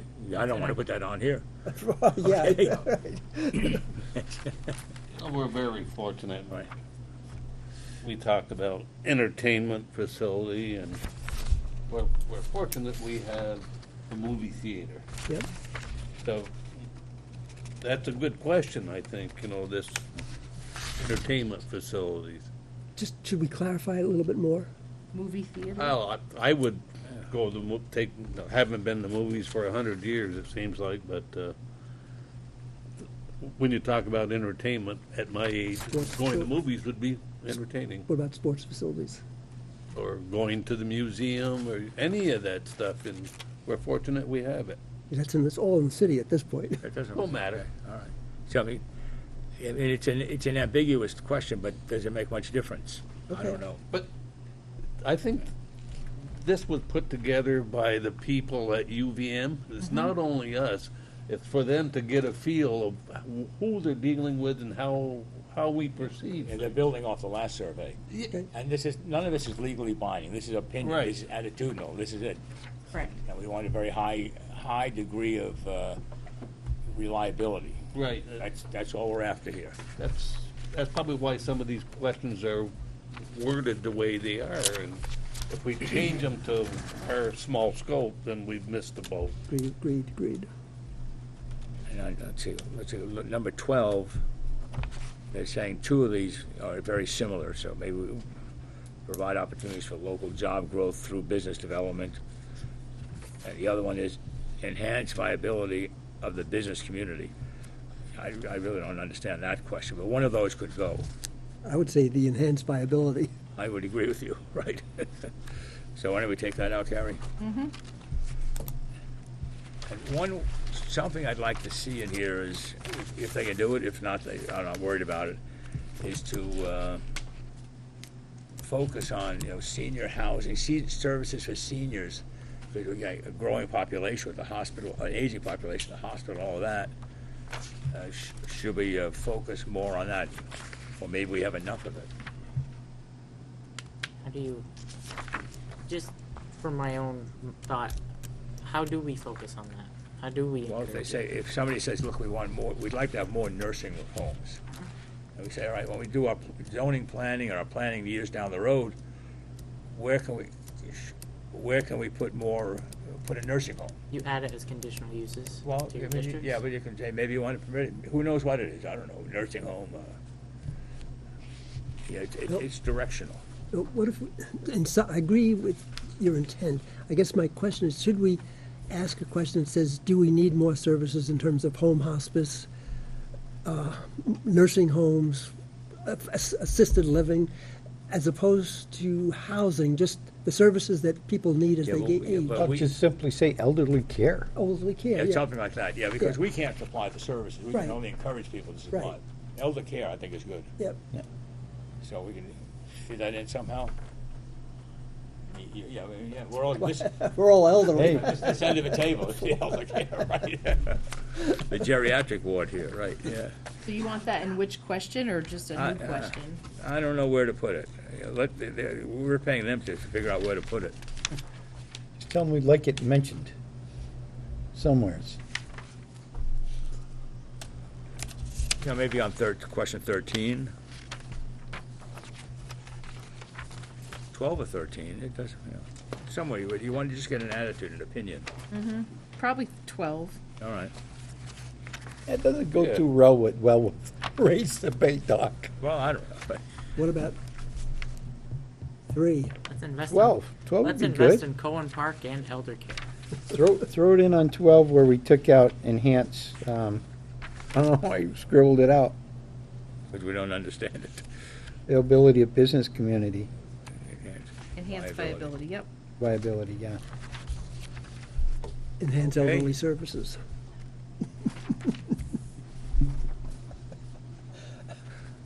Okay. We happy to move on to the next one? Happily. To build up a little steam here. Yeah, I don't want to slow down too much. Okay.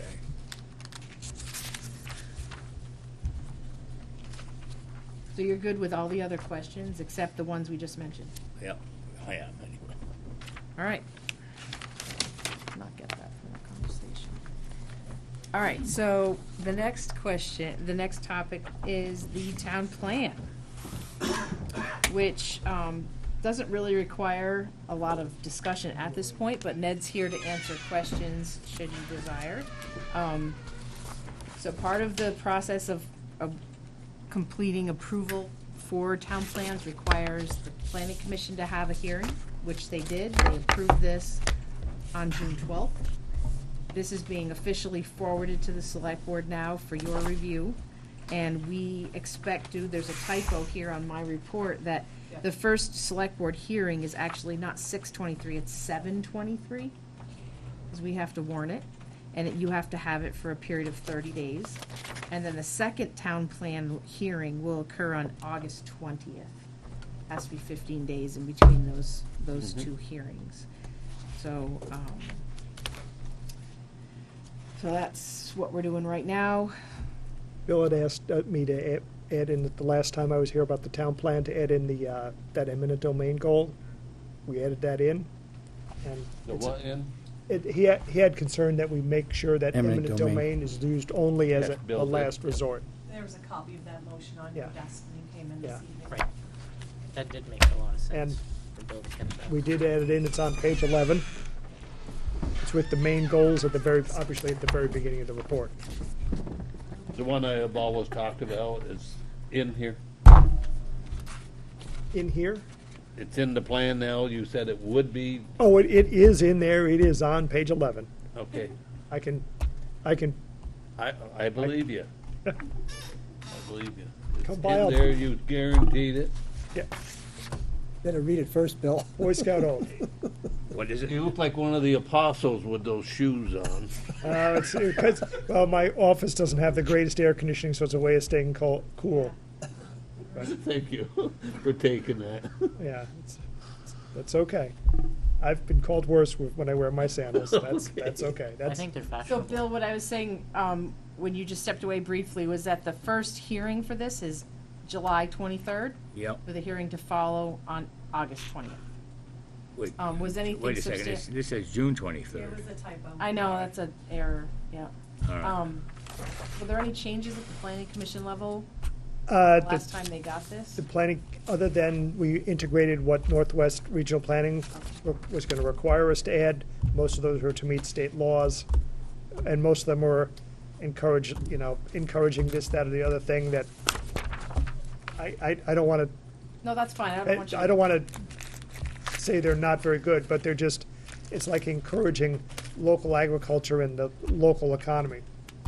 Of course we're going to do that. I mean, it literally any town in Vermont would have done that. Why we need to have it in there? All right, if you want it in there, to qualify for grants, we'll throw it in there, sure.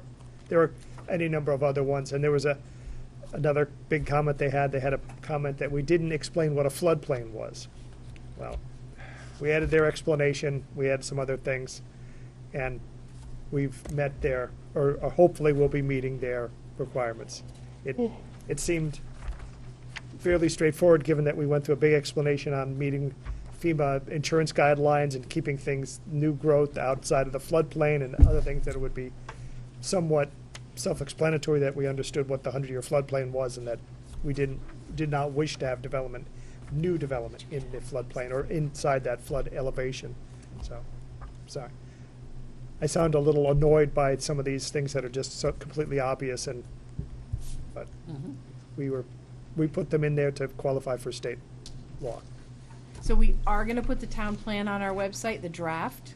Correct. It is available if you'd like a hard copy. We just hesitate to print many copies because it's over 70 pages long. Yeah. So we'd appreciate it if you keep your copy for the next 2 hearings. And if anyone wants a copy or wants to review it, it should be available by tomorrow on our website. And I generally check the front desk at upstairs to see if there's at least one copy there at a time. We don't try to print more than one, because Sure. it is relatively expensive to print out the 70 pages or so. We don't want them to become just trash, so we're trying to conserve. Any other questions? All right, and you had one other Do you mini need a commercial. motion for that? I don't believe we need a motion for you to accept it. We just wanted it on the agenda to officially hand it to you.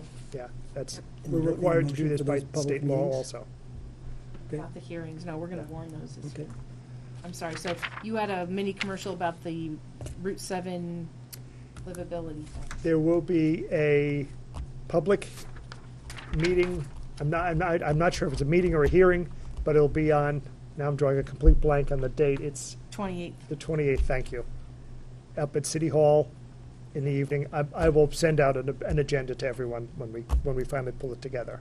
What's it for? It's for the bikeway study that's running out of the city north along Route 7 up to Walmart. Gotcha. And it's a hearing to go over the existing conditions and some of the initial proposals.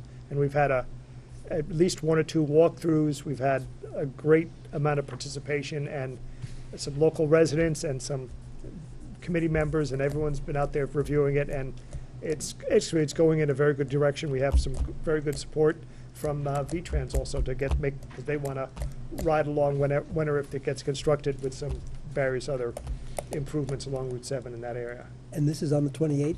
Yes, it is. What time? Thursday? I don't have a time right now, but I will get it out to you tomorrow. Okay. I would assume 6:30, 7 o'clock, something like that in the evening.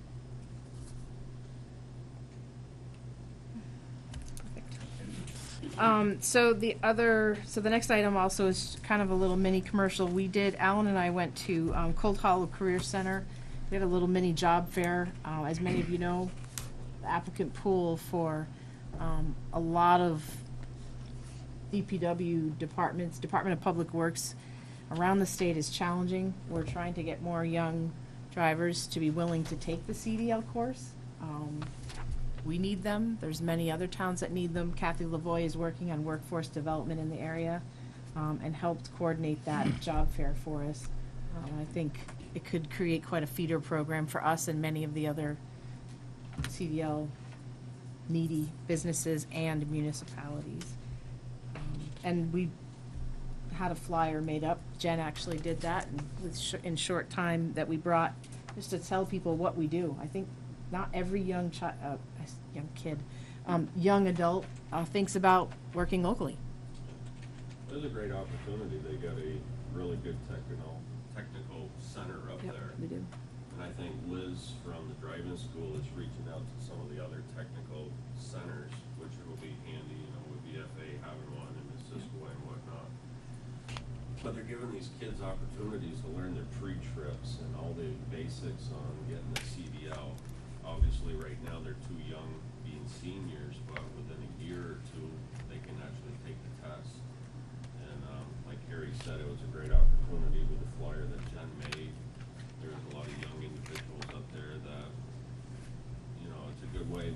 Not everybody goes to college, and we need workers in this type of field. It was a really good day, and it'll be exciting to see in the years to come if other technical centers get involved. What's the enrollment like? The enrollment for The tech center? technical Yeah. center?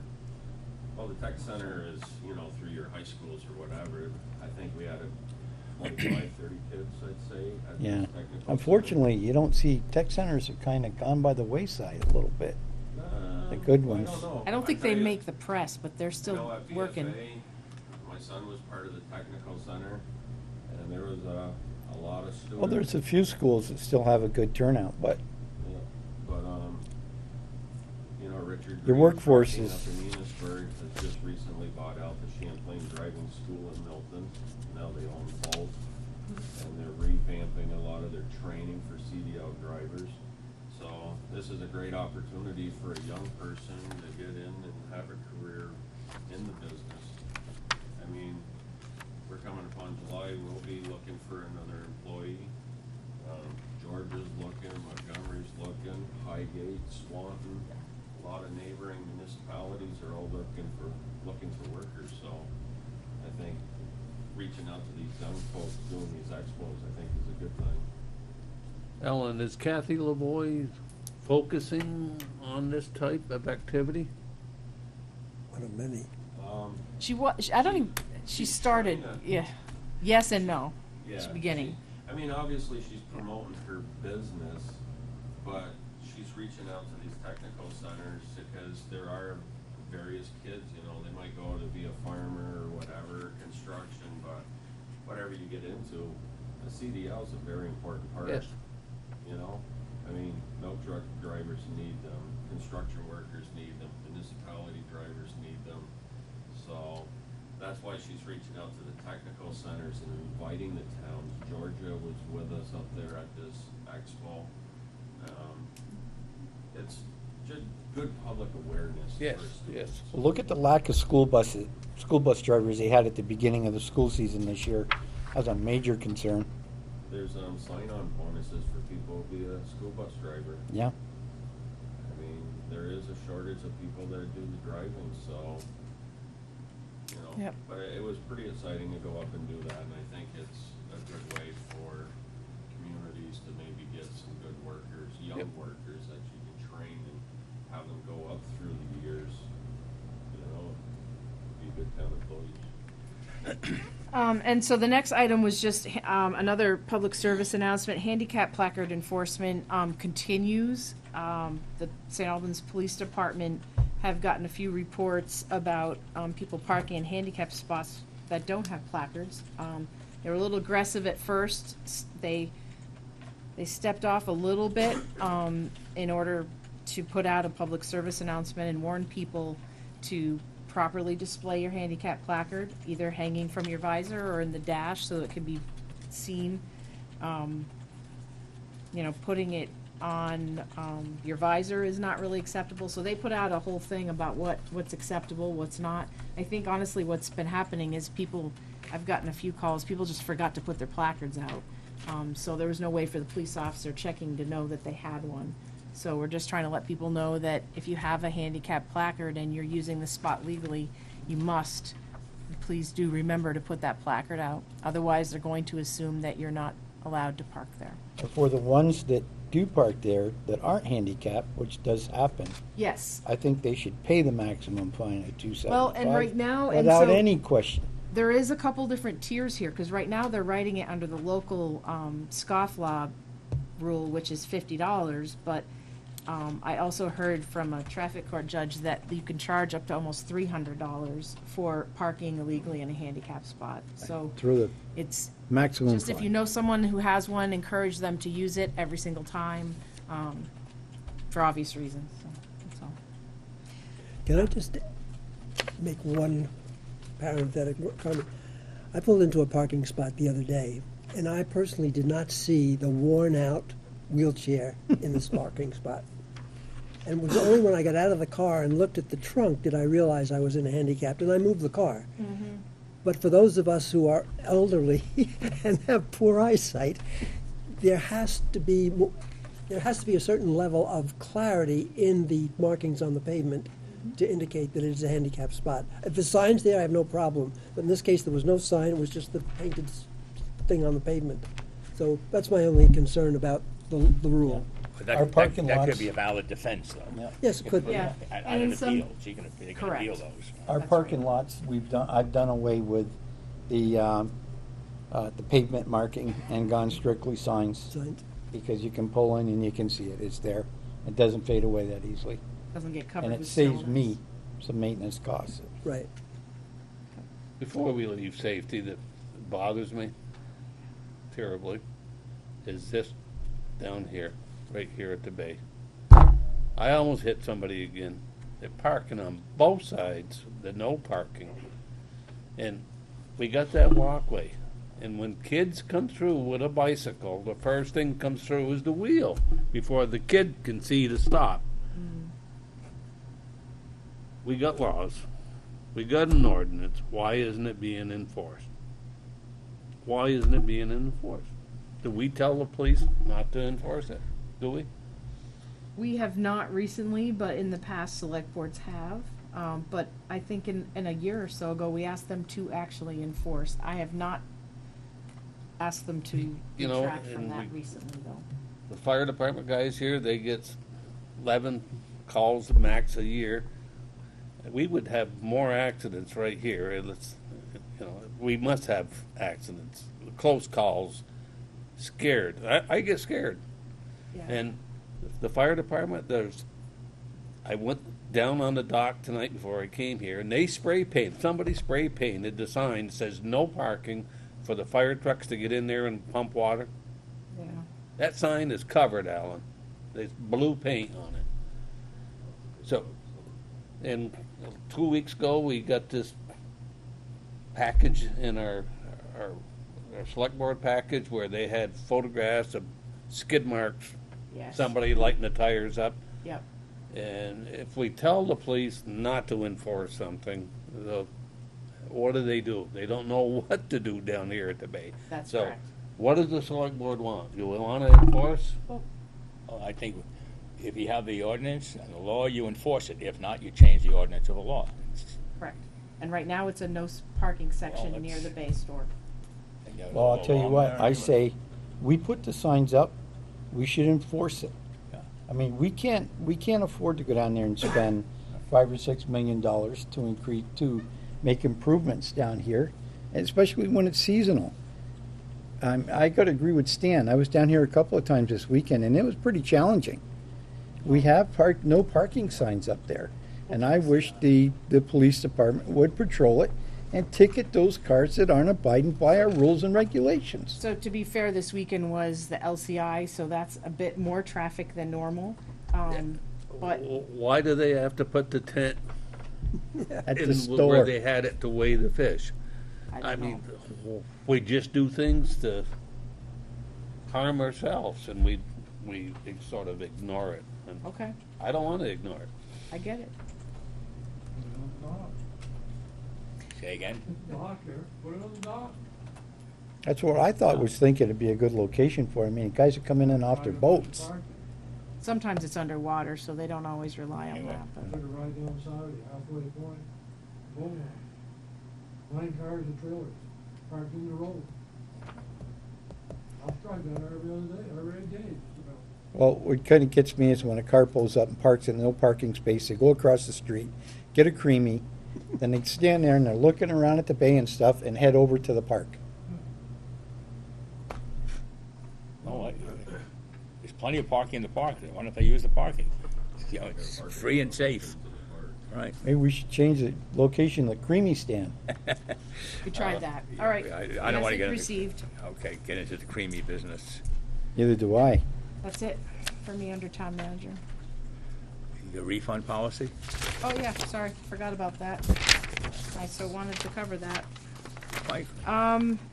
So at a couple meetings ago, you know, what we discovered is I didn't have a real formal policy in writing about requiring the select board approval, but that's what we've been doing for a really long time. So I guess what we're suggesting is that unless it's problematic or controversial or something really complicated or a great deal of funds, that the town manager with department head approval be able to waive fees, like for park and rec fees or.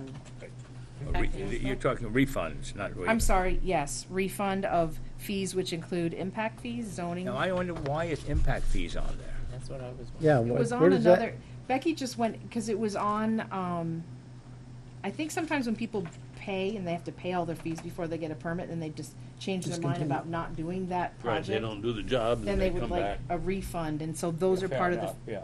fees they pay. Fair enough. It's rare, it's very rare, but it does happen. It's happened. Even if it happens once a year, just having it would be a. Yeah, but we're not gonna authorize him to give back deposits where people have a checklist of things that have to be done on their project before they get their deposits back. You know what I mean? Like, there's, I don't wanna mention any names, but say a developer Yeah. wants some of his money back that deposit he put down because he's finally paved the parking lot, and that was the last thing he had to do. Yep. Oh, yeah, that's, yeah. I'm not talking about letters of credit or. Okay. That's kind Yeah. of stuff, yeah. I'm just Okay. talking about small fees. Where this Okay. guy, he pays, Okay. Yeah. somebody paid their $2,500 in impact fees, they Yep. elect not to Yeah. put up a house, Yeah. so you refund the whole thing. I mean, you guys mostly see these, it's under $200. Yes. And like somebody that had a party, wanted to have a party down at the That's bay, right. but changed their mind so you can back the That's money, it. sure. Yep, or like when we used to rent slips, it was on there because Yeah, the it's- dock was underwater, so. I was saying, instead of boat slip rental The fees, Boy maybe Scouts, just, Brendan. just with other, motion right. on last time. It was. Yeah. Yep. So I'm Moving right along. not even sure we need So select you board. want this policy approved by us? Pardon me? Is she asking for this policy to be approved by us? I guess just consensus to make, because we're changing things. I don't think I need select board motion to make it, official. I can do that, but just want you to understand why I'm doing it and. Thought I we thought made it we had official agreed in the last time past, when- Kerry. Pardon? I thought we had Well- agreed in the past to let you do that, to authorize Yeah. you to do that. We just told you to make the change. Oh, maybe you did. We Yeah. did. All right, then there you go. You have a copy of it. Just make sure the minutes reflect this. Yeah, that's fine. Okay. And now I'm really done. That section. It's about time. Okay. So do we have any public comment tonight? Yeah, Bob? Yeah, well, you cut off short,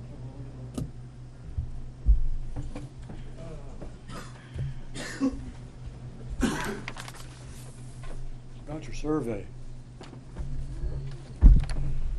You're gonna do it, so there's no hassle there. I think it's a little expensive. You already said that. But how many of these questions are just yes and no answers? How many questions, what? Or just yes and no answers? Are you gonna allow room for comments Oh, as yes. well as? Oh, yeah. Yeah, there's a whole, the last section, comments. There should be one at each question. Answer that, comments on that question alone. That's fine, too. It's not, it's possible, it's not set up that way, but, the last survey we had, I know they had comments, there must have been 3 or 4 pages of comments that people made at the end. So people do make comments. Now, whether it would fit in, and I'm What I just. look at is people I talk with. Probably about 45% of the people in the town bother to buy the Messenger. So they have no idea. Channel 16, you used to get it in the paper on Sunday or Saturday. They're scheduling for the week. Right. Don't get that anymore. So for anybody that doesn't go on a computer like I don't,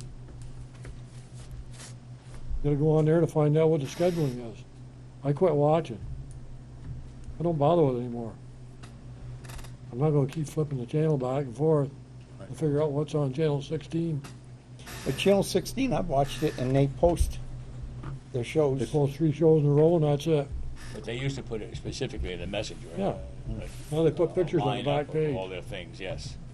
So maybe you can have the powers that be at the messenger advertise when their programs are on, the time and date and so on.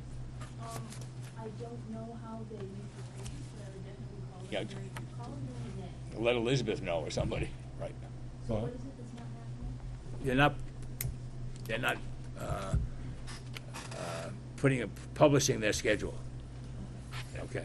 I'm gonna guess it probably at least 50% of these surveys, when you send them out, are gonna end up in the garbage. People don't know they're coming. You know, it's possible. It's possible.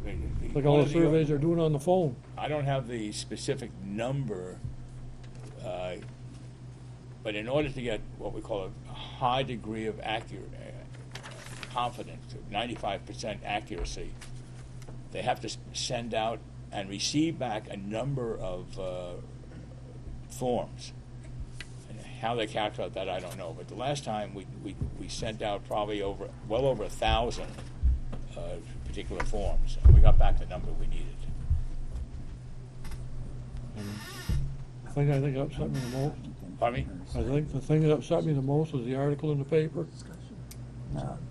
When a member of the planning commission made the comment about majority of the people in the town weren't smart enough to fill it out. I think you guys know who I'm talking about. I know you guys. And that's a slap in the face. Somebody on the planning commission said that? Yeah. You put it in the paper. I got the article at home. Wow. I didn't see that one. That's what they said. Are you referring to the question about education levels? No, he just said that the This was something in the questions paper, that not most of the tonight. people weren't gonna be smart enough to figure it out. The majority of them. Didn't have the education or whatever. I'll go back and read that. That didn't impress me a whole lot. That's the only thing I had. Okay, Bob, thank you very much. I'll make sure we get room for the comments. Any other public comment? No? Okay, the schedule. It's pretty straightforward. Now, I understand we're having a grievance hearing on the 26th, 27th? 27th. All right. I will say the schedule is different a little bit in July because of vacation, so we Right. have a select board meeting on the 2nd, and then not until, or 23rd. again on the 23rd, which is the 4th Monday of the month. So July 2nd, July 23rd are regular select board meetings. And, so town hall is closed actually on the 4th, which is Wednesday, and Bay Day is coming up. It's June 30 with the rain date of July 1st. So residents in the area obviously are usually aware that we close the road for a little bit. The Bay Day race is in the morning. And we'll be posting some notices about that, but that's the big news coming up. And our farmer's market's still on Wednesdays. Hey, how'd you do last week? It was slow with the weather, but the market went on. I actually was able to put the vendors inside the stone house. Oh, wow. So I think the word to spread is even if the rain is around, the farmer's market will go on. Great.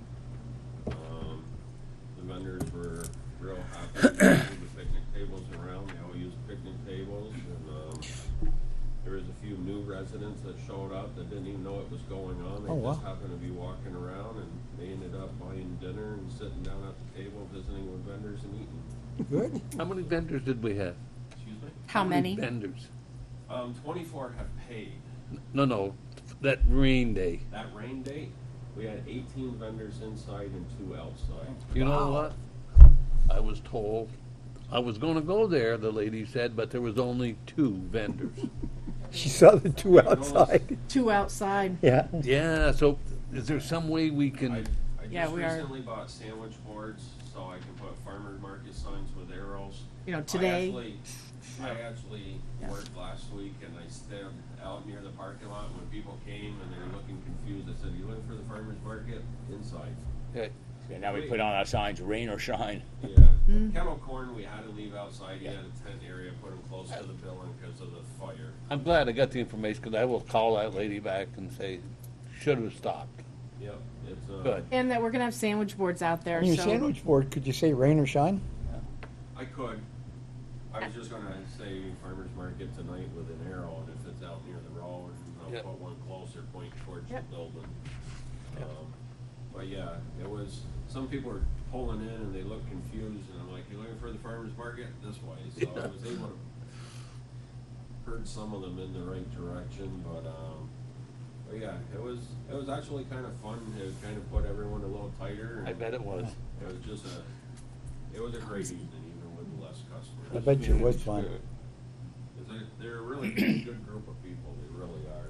Everyone pitches in to help each other carry stuff, and it's just a lot of fun, and they're really enjoying. They're hoping with school getting done, and the camp's starting to fill out, they really think business will start to boom. Are they any of the same vendors that you see on Saturday up at the city park? Yeah. Actually, probably 5 or 6 of them. Wow, good. So, All right. I think it's exciting that you moved it into the Stone House. Yeah. That's a great opportunity and to introduce people to its benefits. Yes. Maybe we could get Brendan to dress up like a big chicken and get out there. Why does it have to You be know. a chicken? Oh, something. Farmer's market. You can be a Okay, turkey a if you cow. want. A chicken and a But I turkey. can, a cow. in spite Some of, kind not of Brendan, fowl. Now I'm a cow? Poultry. we want an old rooster, not a young one, an old rooster. We'll talk with Bill. Okay, Al, you got the job. Was on another job, all right. All kinds of and competition, So I Brendan. have one personnel and one legal. All right, but I'm gonna, for upstairs, Like fire department. Excuse me? for executive session. Yes. Yeah, before that, I have something under other business. Okay. I'm going to read a quote, and this, I was asked about this the other night on the St. Albans Today show, and I said I would ask Mr. Vogel tonight to answer it. We have situations, not only in the town office, but in other situations where we do have employees fighting with one another. You have people coming in and that have some form of authority that do create an uncomfortable position for the person who is the object of the criticism, and also those people who have to listen to it. Now, Al, would you please substantiate that statement? Sure, I'd be happy to, Bill. Thank you. Among the many positive comments I have received regarding my remarks at the last Select Board meeting with respect to amending the town's harassment policy, I have been made aware that by one person that my remarks implied that town employees were fighting amongst themselves. Not being perfect, I acknowledge when speaking, but extemporaneously, I am not often descriptively accurate so as to preclude all misunderstanding. Given that weakness, I always welcome clarifying questions because it also offers me an opportunity to learn. To those who read my comments literally, I inferred that I was speaking solely about employees of the town. I do apologize. For it was not my intent to disparage the employees and volunteers that serve as the town's municipal government. By my observations, they are a loyal and dedicated group of individuals who work tirelessly together under the direction of the town manager as a team providing quality services on behalf of the residents of the town for which we all can be proud.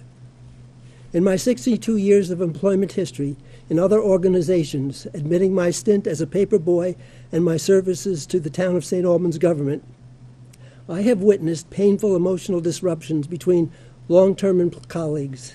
I have also witnessed recently hired employees in different organizations develop conflicts resulting from misunderstandings between people having differing perceptions of events and roles.